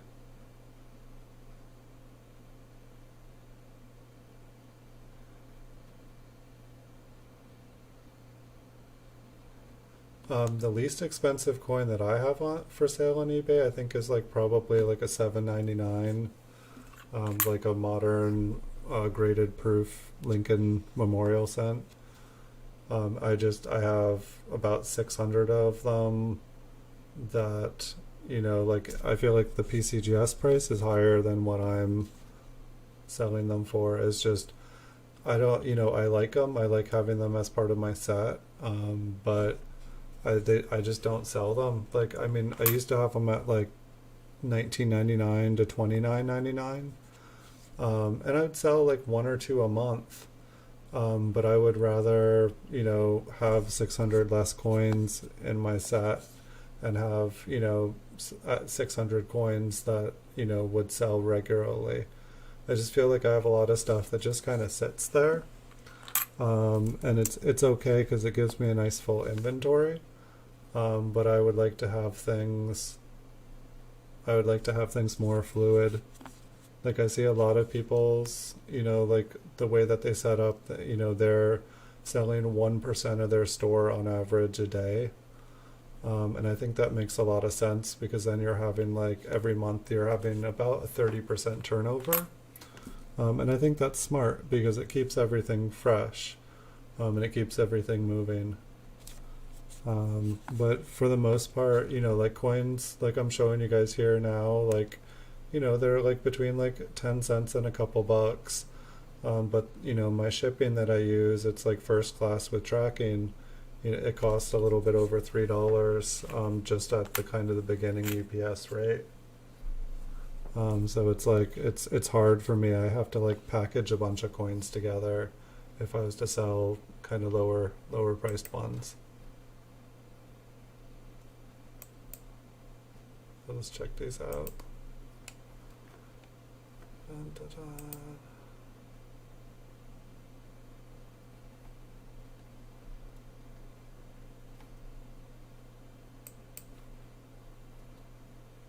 dun. I'm checking your things out here. Um,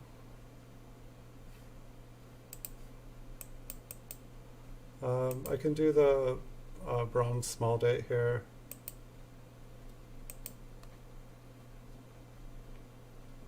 Let me check out the large.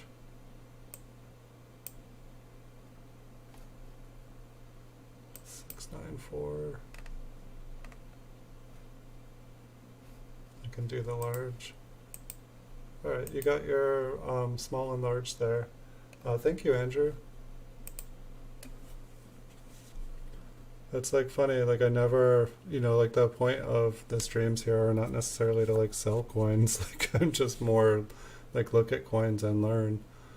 I think that's the second time you've bought coins off of me on the stream though. Thank you. I still need to do episode 2 of the mystery of the mistaken mint state coin um, for my channel. Have you seen, Andrew? Have you seen another of the mint state 68 1969 S coins again? I'm just curious. Like it's like I never was able to track down the other two.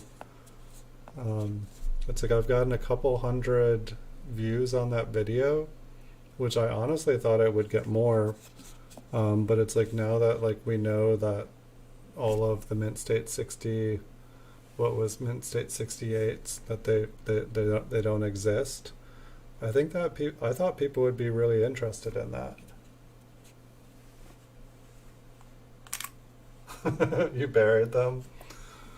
That was actually, I don't know, maybe it was you, maybe it was someone else. Somebody has been buying all of my, maybe it's PCGS, but someone keeps buying all of, anytime I have a PCGS coin that has like a misgraded or, something's wrong with the coin, I think every single one someone has bought.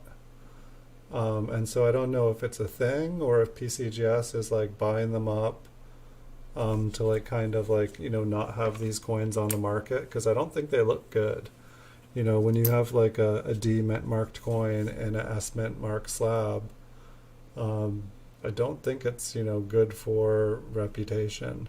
Mistakes happen, so it's like I definitely understand it. Like I don't understand why when people got these coins, why they didn't like call PCGS up and be like, yeah, you sent me a D mint mark and it says it's an S mint mark. Like I beg to differ. Like, like I imagine, when the slab was created, but it's like, was it the slab or did the like, wrong coin get put into the wrong, was there a switch up? Did somebody not drink their coffee? Did someone push the wrong button? The D and S are right next to each other on the keyboard. So I don't know exactly how it works.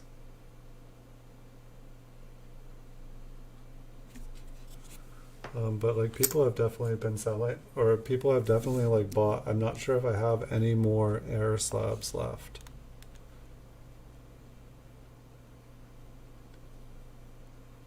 It was funny though, I did have I think it was a 1973D and a 1973S.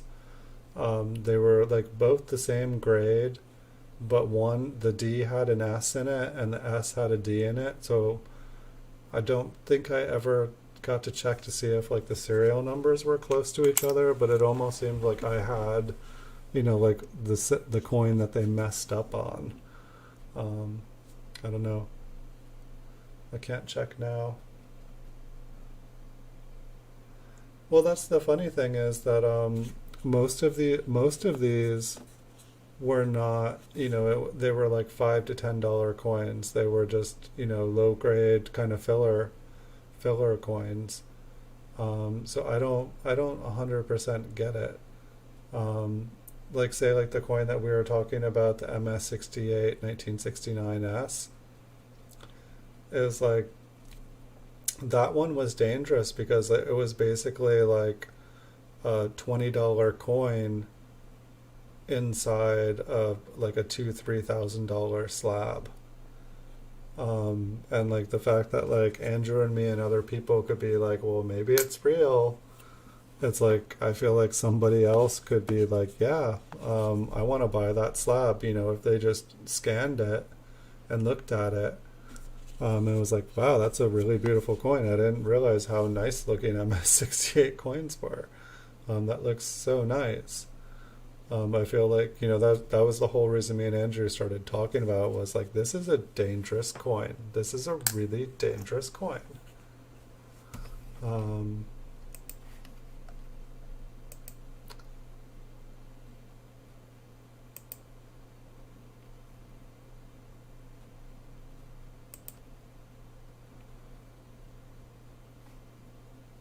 151.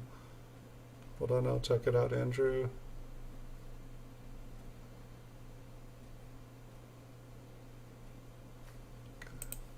Thank you. Yeah, I can do that.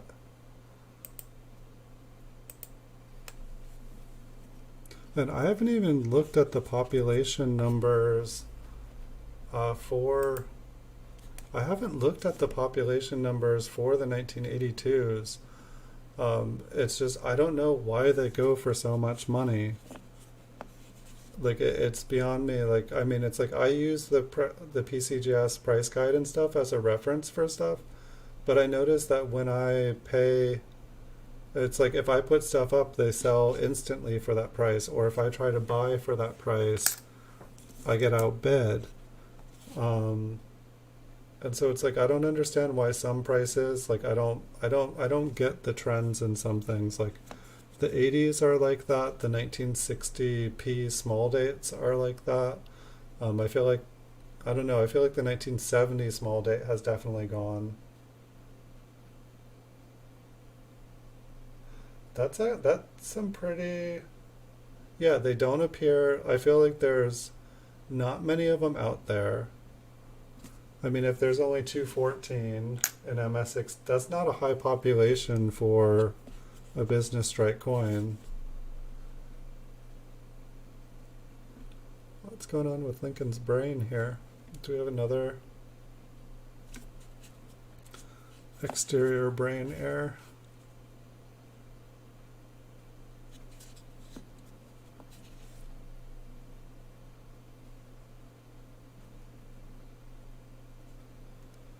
I imagine I don't know, it kind of looks like it's a die crack with a die chip on it.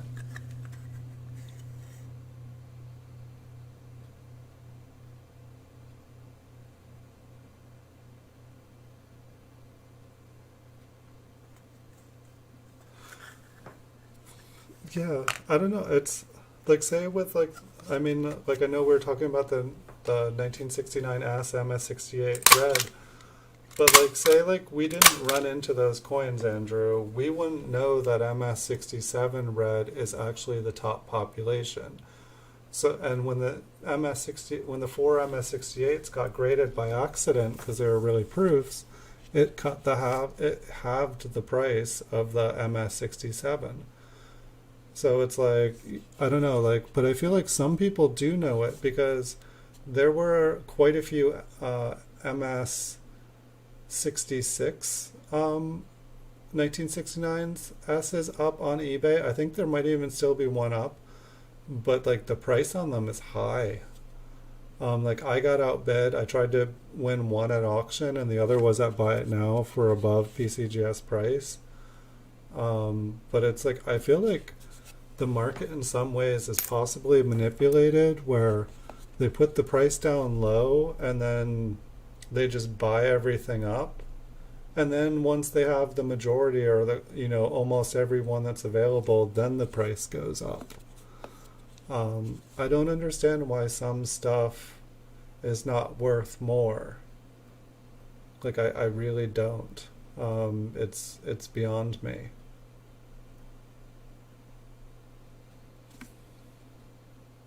So I don't know. It's definitely, it's buying and selling coins is definitely a learning curve. Because like for a long time I wasn't able to buy, I wasn't able to win because I was going by the price guides, and I'd want them and I'd like keep going, and then I was just like, you know what? The everyone else is paying more, so I'm gonna pay more. And then when I started doing that, then I was able to start buying those coins. Then I was able to start selling those coins. But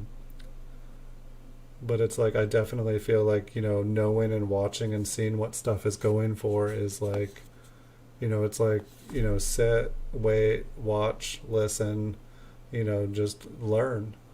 That seems to be like the best thing that's worked for me so far. He has a 7 on his head. Was that this one, or how many coins back are we?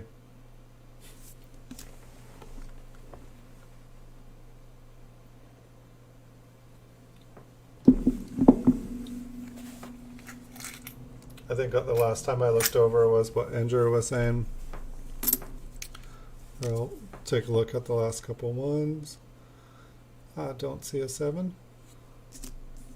Or was it the one where there was like a die crack? Oops.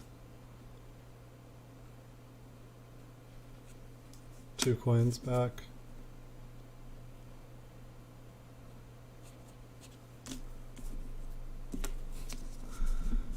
Did I do this wrong? Yeah, this was the one we were looking at.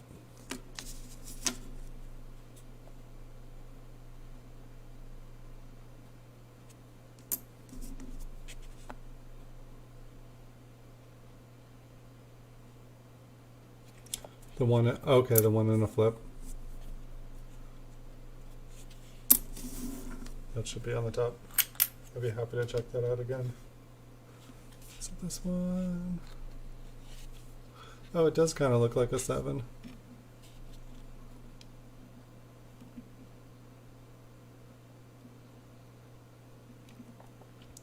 I think it's just the way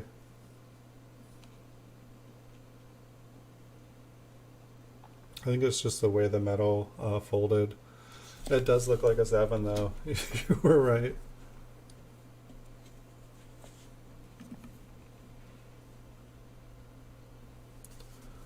Hopefully we can find something cool. I can't actually believe I stayed up as late as we have.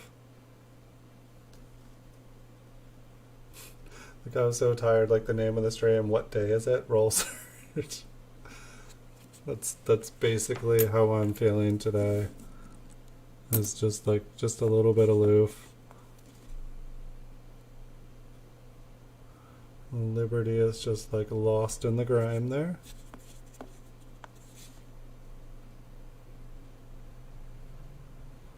Grime on both sides. What was someone cleaning with that penny? I feel like the other rolls tonight, I thought this was another square tube. I was like, wow, that first square tube compared to this square tube, it's like night and day difference. But this one is a circle tube again. I feel like the square tubes that we saw, like we did 2 of them tonight, I feel like they were actually, like a little bit above average coins in them.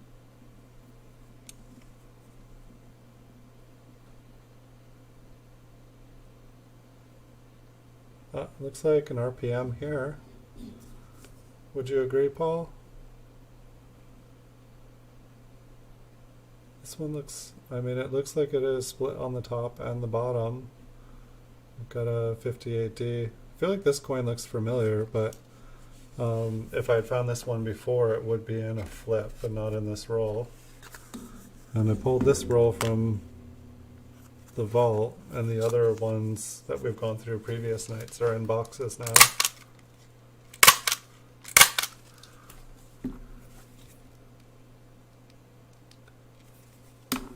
Here, I'll show you, so this one we found earlier too. I don't know about this one, Paul. I think that it's just been smashed, giving it a shelf-like appearance. But the one that I liked, that I wanted to show you, was this 44S. Like this one looked really cool. Uh, hey, Muscles Shell, welcome. Um, this one I thought of you just because you had, when I had pulled out that really nice looking one, you were like, oh, that one looks like a double die. And this one just looked really cool. Maybe it's just machine damage. I feel like the mint mark doesn't have the doubling, but the four is here. Um, this one, this one just looked really cool.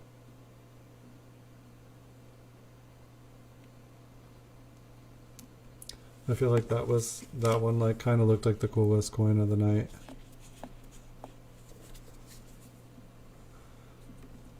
So I can go back to that one at some point if you like.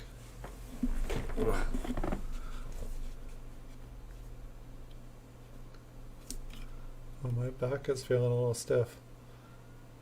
That just means I've been having a good time. So we'll just keep on cruising through here. I honestly, when I started this stream, I thought that I was just going to do the two rolls. And then I think, who was it? Someone said, or I'll scroll up. Someone said, hey, hang around for 45 more minutes.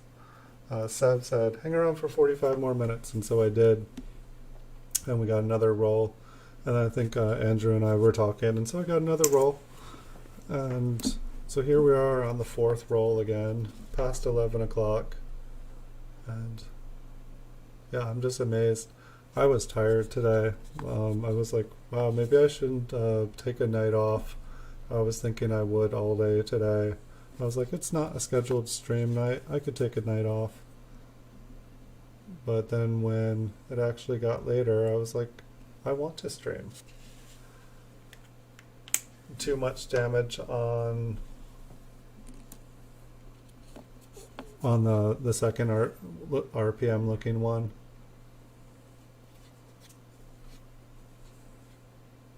Well, that one looks filled.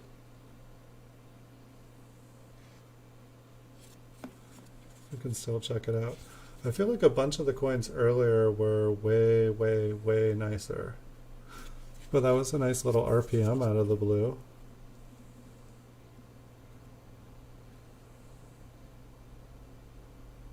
That thing is... Oh yeah, and that, I feel like we saw this on the bottom of the two earlier. We saw one with like a notch on the bottom of the two.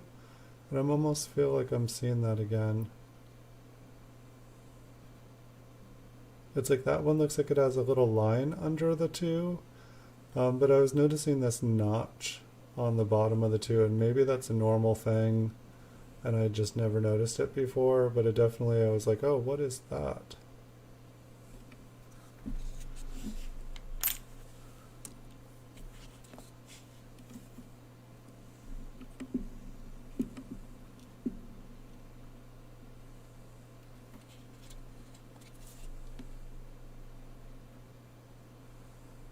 And I definitely, somebody last night recommended that I get a second camera, and I think that that's a really good idea. I'm gonna have to wait until, I don't know, I will try to figure out how to get another camera.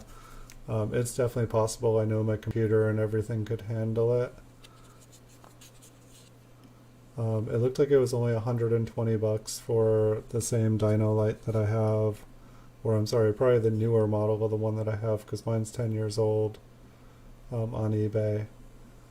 But it seemed like if I had another camera just above my head where instead of zooming in each and every time like this, I could just put the, move the coin over to the next one, it would be way easier.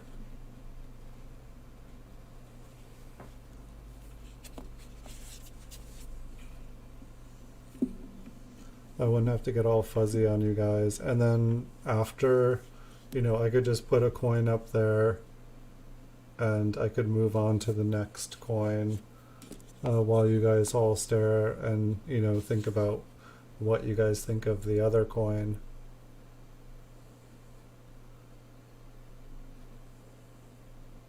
It just seems like it would be cool to like be able to have two different focuses I feel like I've seen a couple people do it now, and I just I never really thought about it. But it would, definitely if I'm, looking for errors or something, or looking for RPMs, just having it like right in at that dial, it seems like it would be awesome.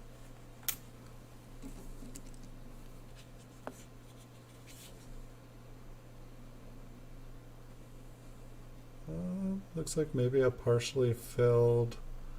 And I've got a couple really nicely toned coins I got from PCGS. Maybe you guys saw the videos I did earlier today. I did them right before this stream. But two really beautiful 1923s. They're questionable colors, but they are unquestionably beautiful. Nice uncirculated looking coins. It's too bad they didn't come back. But I got them for a pretty nice price on eBay, so I'm pretty happy about that. And they basically are the same color as the 1933 questionable that I sold a couple weeks ago that I was sad about, because it was the one that I bought for my birthday. And oh, this one is super bright and happy. I'm going to put it in a flip.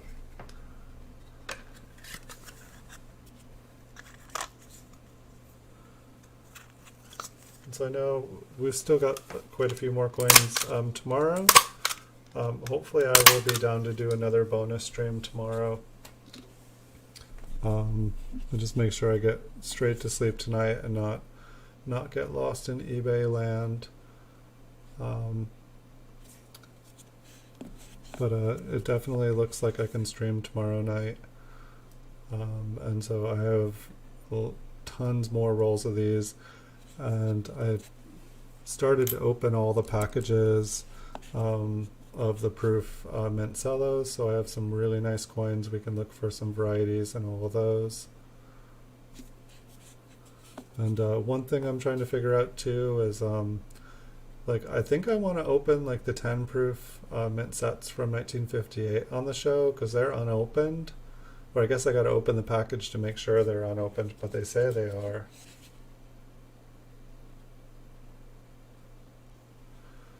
Yeah, I found another one earlier that looked very, very clear. Like it didn't look like it was damaged. Maybe there was just a little bit missing. And it may have been one in a flip. It was a really nice high MS. Or maybe not high, but it was like an MS63 or MS64, so like the coin didn't have a lot of damage on it. I'm like looking up at the like pluribus, or like kind of looks like maybe there was some damage or traction on the coin. I guess I can go a little bit closer.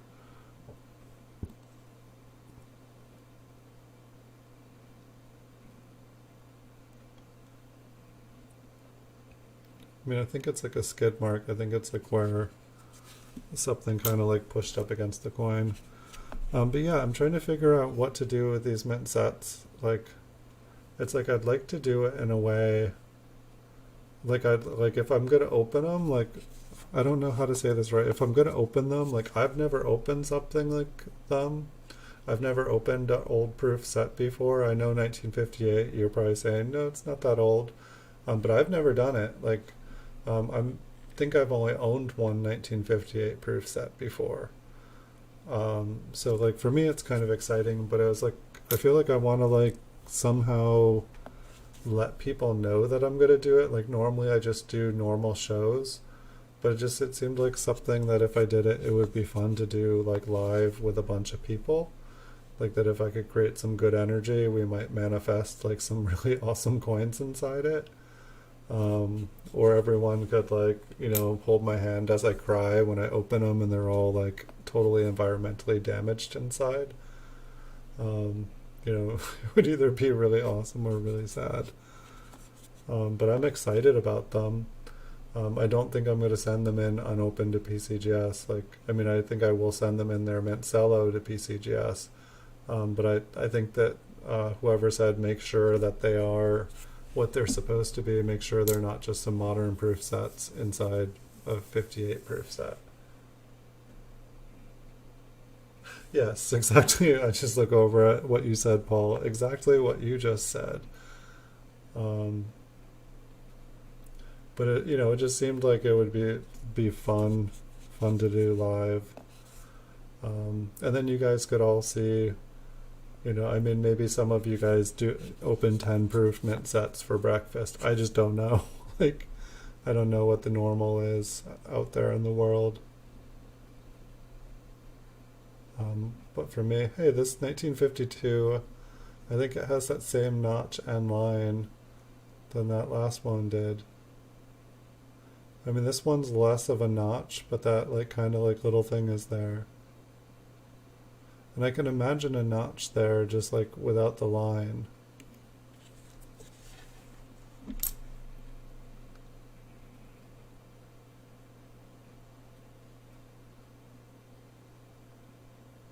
You were told by someone that the mint never sealed the envelopes. Awesome. Well, that's what when I saw them before I bid on them, gifts. I believe his name is David. Gift stores online. He sells on eBay. I was talking with him, and he said something like, "I've never seen that specific envelope. I've never seen that light colored envelope when opening a box." So like, he was saying he thought that they had all been repackaged, re-enveloped. So that is absolutely possible. I don't know. So I don't know. It's like part of me is like, it's like, oh, I could get like some. I believe it's a 5 coin set, and you'd get 5 coins, and you'd get like a little emblem thing. I believe that's how it would work. Because a bunch of the ones I have, I believe, still have the little token thing attached to them. So it'd be like a penny, nickel, dime, quarter, $50.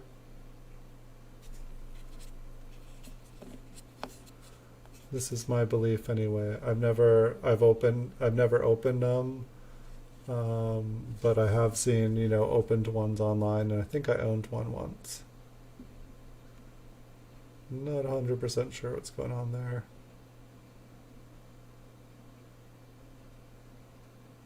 Looking at the E now too. I think it's okay. I think it's just me being tired.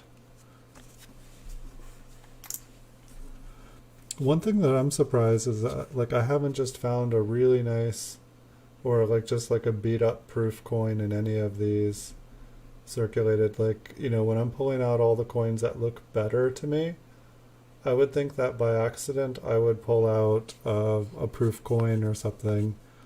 Just going through all these, loose coins, and maybe I did. Maybe we will.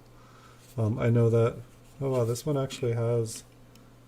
I feel like there's a bunch of junk on the front, but this one actually has some really cool colors on the reverse. I feel like the exterior of the coin is almost all blue. But yeah, there is some almost like, yeah, you're going back in the roll that side up. Yeah, so like the the opened ones I believe are going for 36. That is, but like it seems like the ones that say they're unopened, it seems like they went for about $40 to $60. From what I was seeing. So let me see if I have these still here.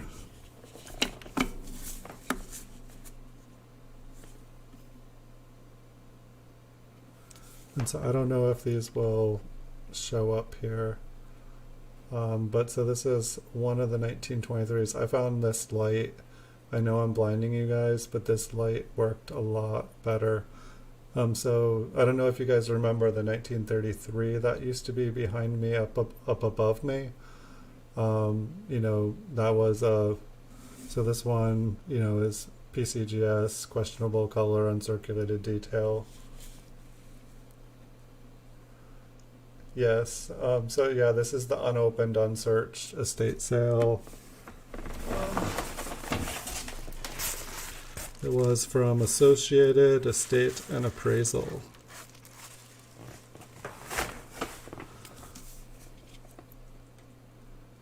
So yeah, I should probably open it. I mean, the eBayer definitely looked legitimate. I believe that there are 10 mint sets. It kind of seemed like the packaging wasn't super thick. I'm afraid, like, literally it's just an envelope there. I mean, maybe I've got a pair of scissors here. Maybe I can open up the thing and we can see what it looks like. I can show you guys a little teaser of it. But this one, you don't open the sealed ones. Yeah, from what, like, for me, it seems like it's like one of those things where if you open it, it's like you've lost like a third of the value.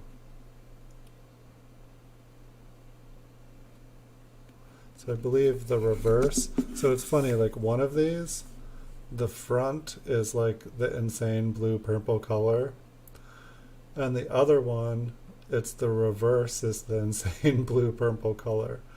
So I believe the 1933 I had, the front and back were both this insane purple blue color. And it's like, I bet like it doesn't even, I can't even, it almost looks varnished. God no.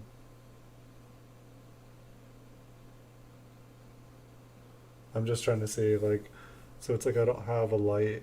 I should get a light. But I thought they looked cool. Here, let me just see. Sometimes this works, sometimes it doesn't.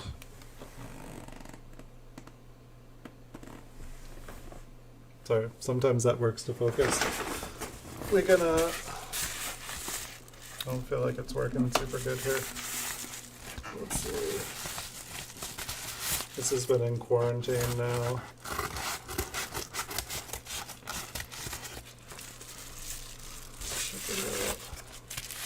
It's a brick. It's like I've definitely had like transactions on eBay where I was like, I want to open this in front of the person there with a video camera going.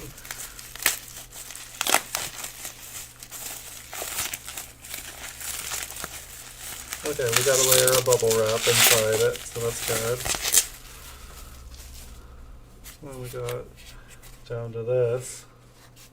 Still seems thin for 10 envelopes, doesn't it? So we got paper with masking tape around it.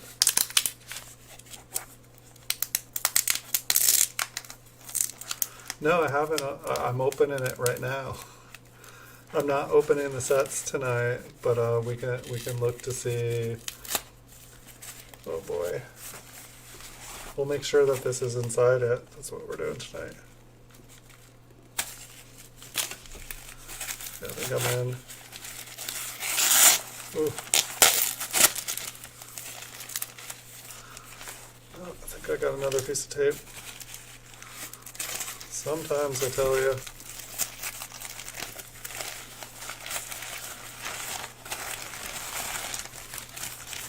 Oh, rubber bands. I hate rubber bands. Smells old. So here we got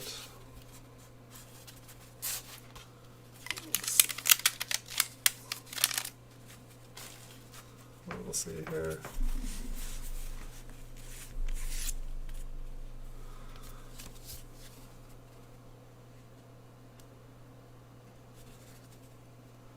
Yeah, it seems there's some brittleness to the exterior.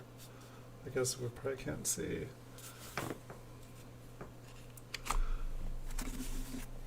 1, 2, 3, 4, 5. Here, we'll see what the envelopes look like.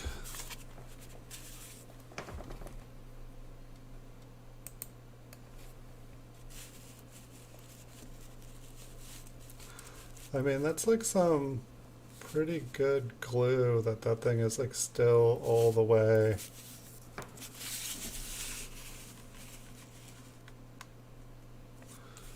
Like this seems like what's that stuff that they use, like Kevlar, or no, it's like body.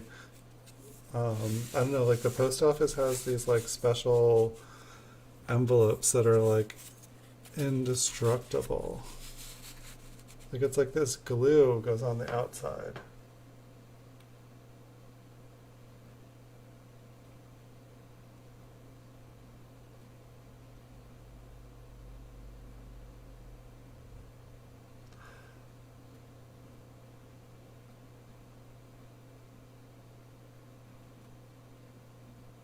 More coin videos is good, Muscle Shell.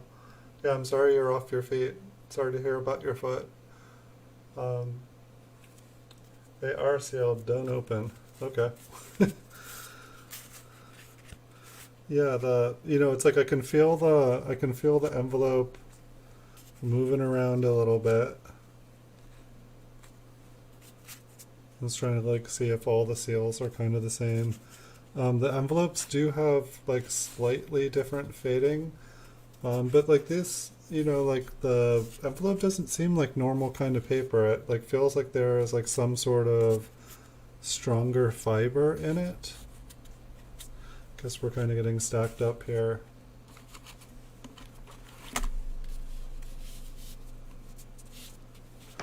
Put it up to the light. Yeah, I feel like there is some, so it's like, I don't know, I'm not opening them as of yet. Oh, whoa. Or did you guys didn't even see that, did you? Whoops. I'm sorry. I thought I was showing you guys my bad. I thought I was showing you guys the whole like I was showing you guys the corners and like kind of like the fibers on them. But it's like there's, like the glue, it seems like it kind of like comes out just a little bit. Like these envelopes don't feel like they would, break. It's like almost like they're made out of some synthetic fiber. Like I feel like when I did touch the edge of the first one, it did feel a little brittle. They have that. They smell kind of like an old comic book or something like that. Like they definitely have an older smell to them. It's not unpleasant, but it definitely has that smell of age, which I'm sure can be duplicated. So yeah, I don't know. It's like, I feel like keeping them unopened. That I would say that they're definitely worth more money. But I guess like the reason that I bought them unopened was simply because I figured that if I bought them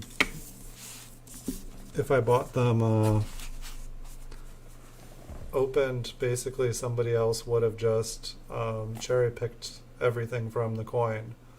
That's what I was thinking.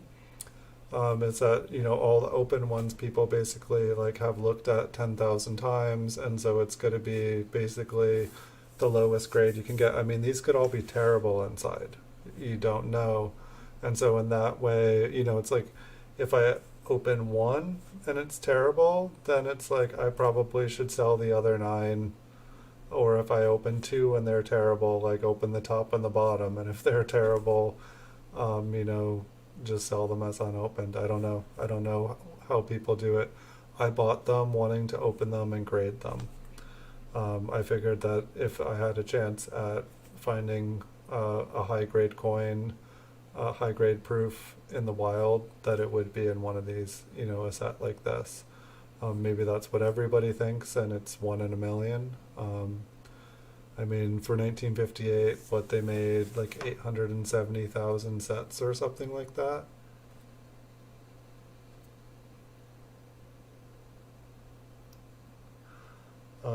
So, it's like, I don't know what the best way to do it is. But I guess my plan in buying them was to open them. Welcome, I love cookies.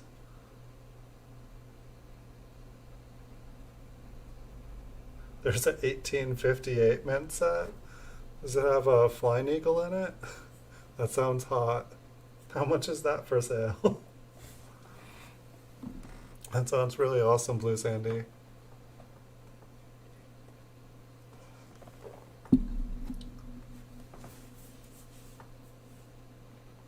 So I'm not opening these sets right now, Paul.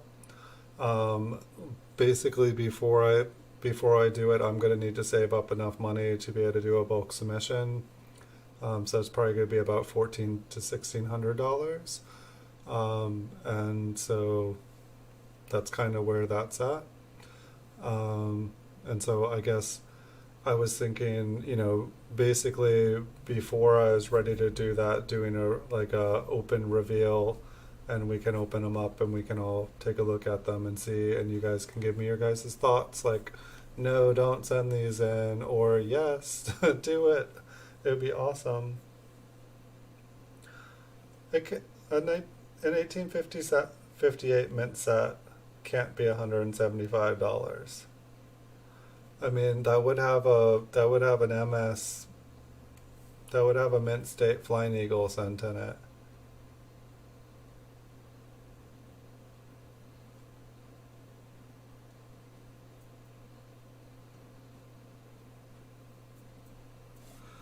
Look for a 1/4 inch hole.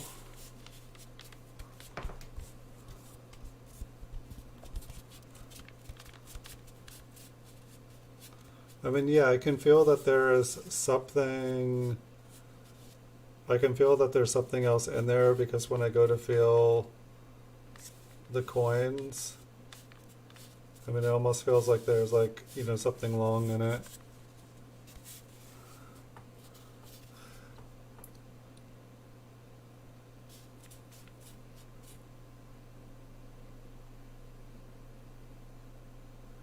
Between the out, two heavy tagboard cards between the outside of the envelope and the coin to protect them. Look around the edges to see if there's any 1/4 inch holes.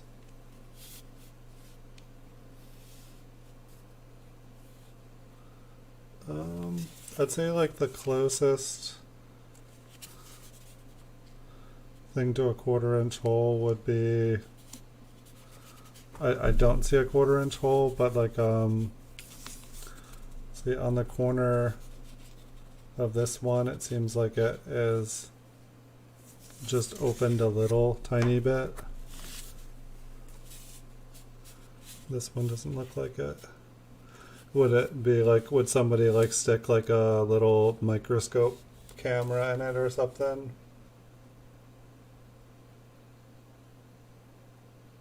Oh, in 1958. Okay, I was curious there.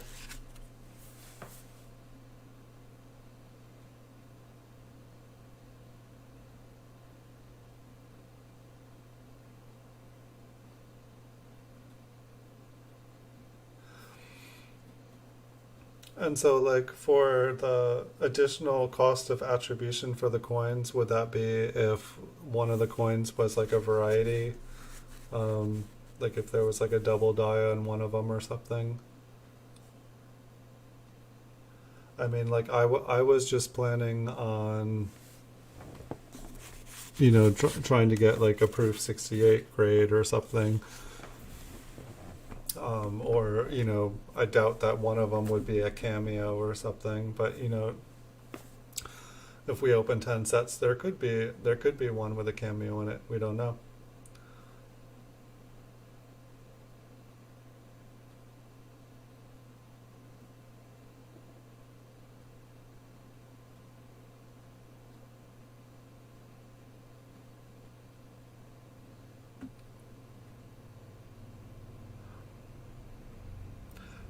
can you, I mean, if you were to do a bulk, do they, if you do a bulk submission, do they do attributions on them as well?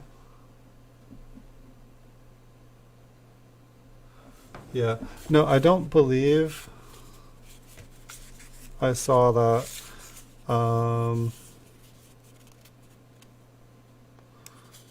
Look, this one looks like there is a tiny, the glue on the,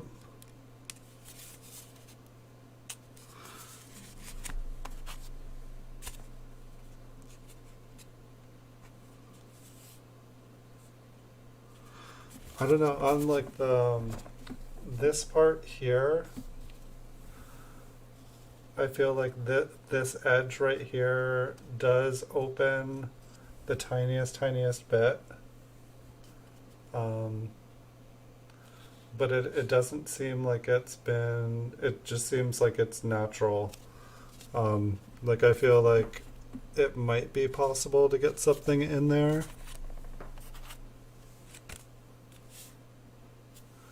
It's like, yeah, I would say like these the top corner like seems to be the roughest place on the envelope. Like this one here is definitely like the harshest.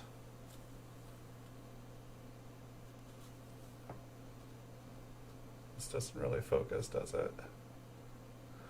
Like I would say this one looks the harshest out of all of them. But then it's like when we go to the other side corner, I'd say it's like better.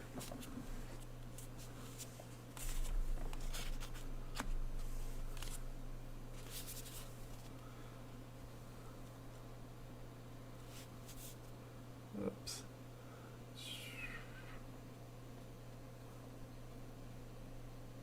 So I would say this one looks way better than the other ones did. And then this corner on that side. I mean, it is possible. Like, I hear people do some shady stuff on eBay. I mean, like, the collection, I don't know if you saw these on eBay when they were going up. I tried to let people know about them. Like, there were 10 of these auctions. So there was 99 proof sets in total. They had these up, and then they also had like coins from Panama City. It was like 1960 something. Thank you, I love cookies. I'm trying to go through all my pennies at the moment. It's very kind of you.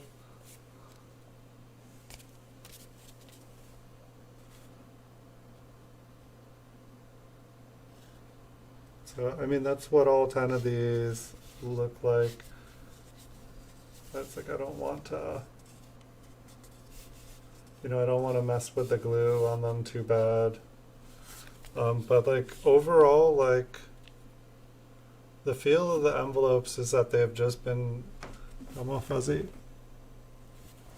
The feel of all the envelopes just really feels like they've all just been sitting around for a long time.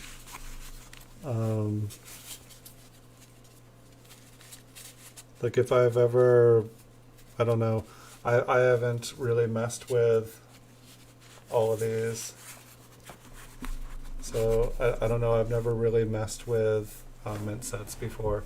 I could buy some unopened ones, or I'm sorry, I could buy some opened ones on eBay and kind of pair them, like compare the envelopes, compare just what the feel of them is.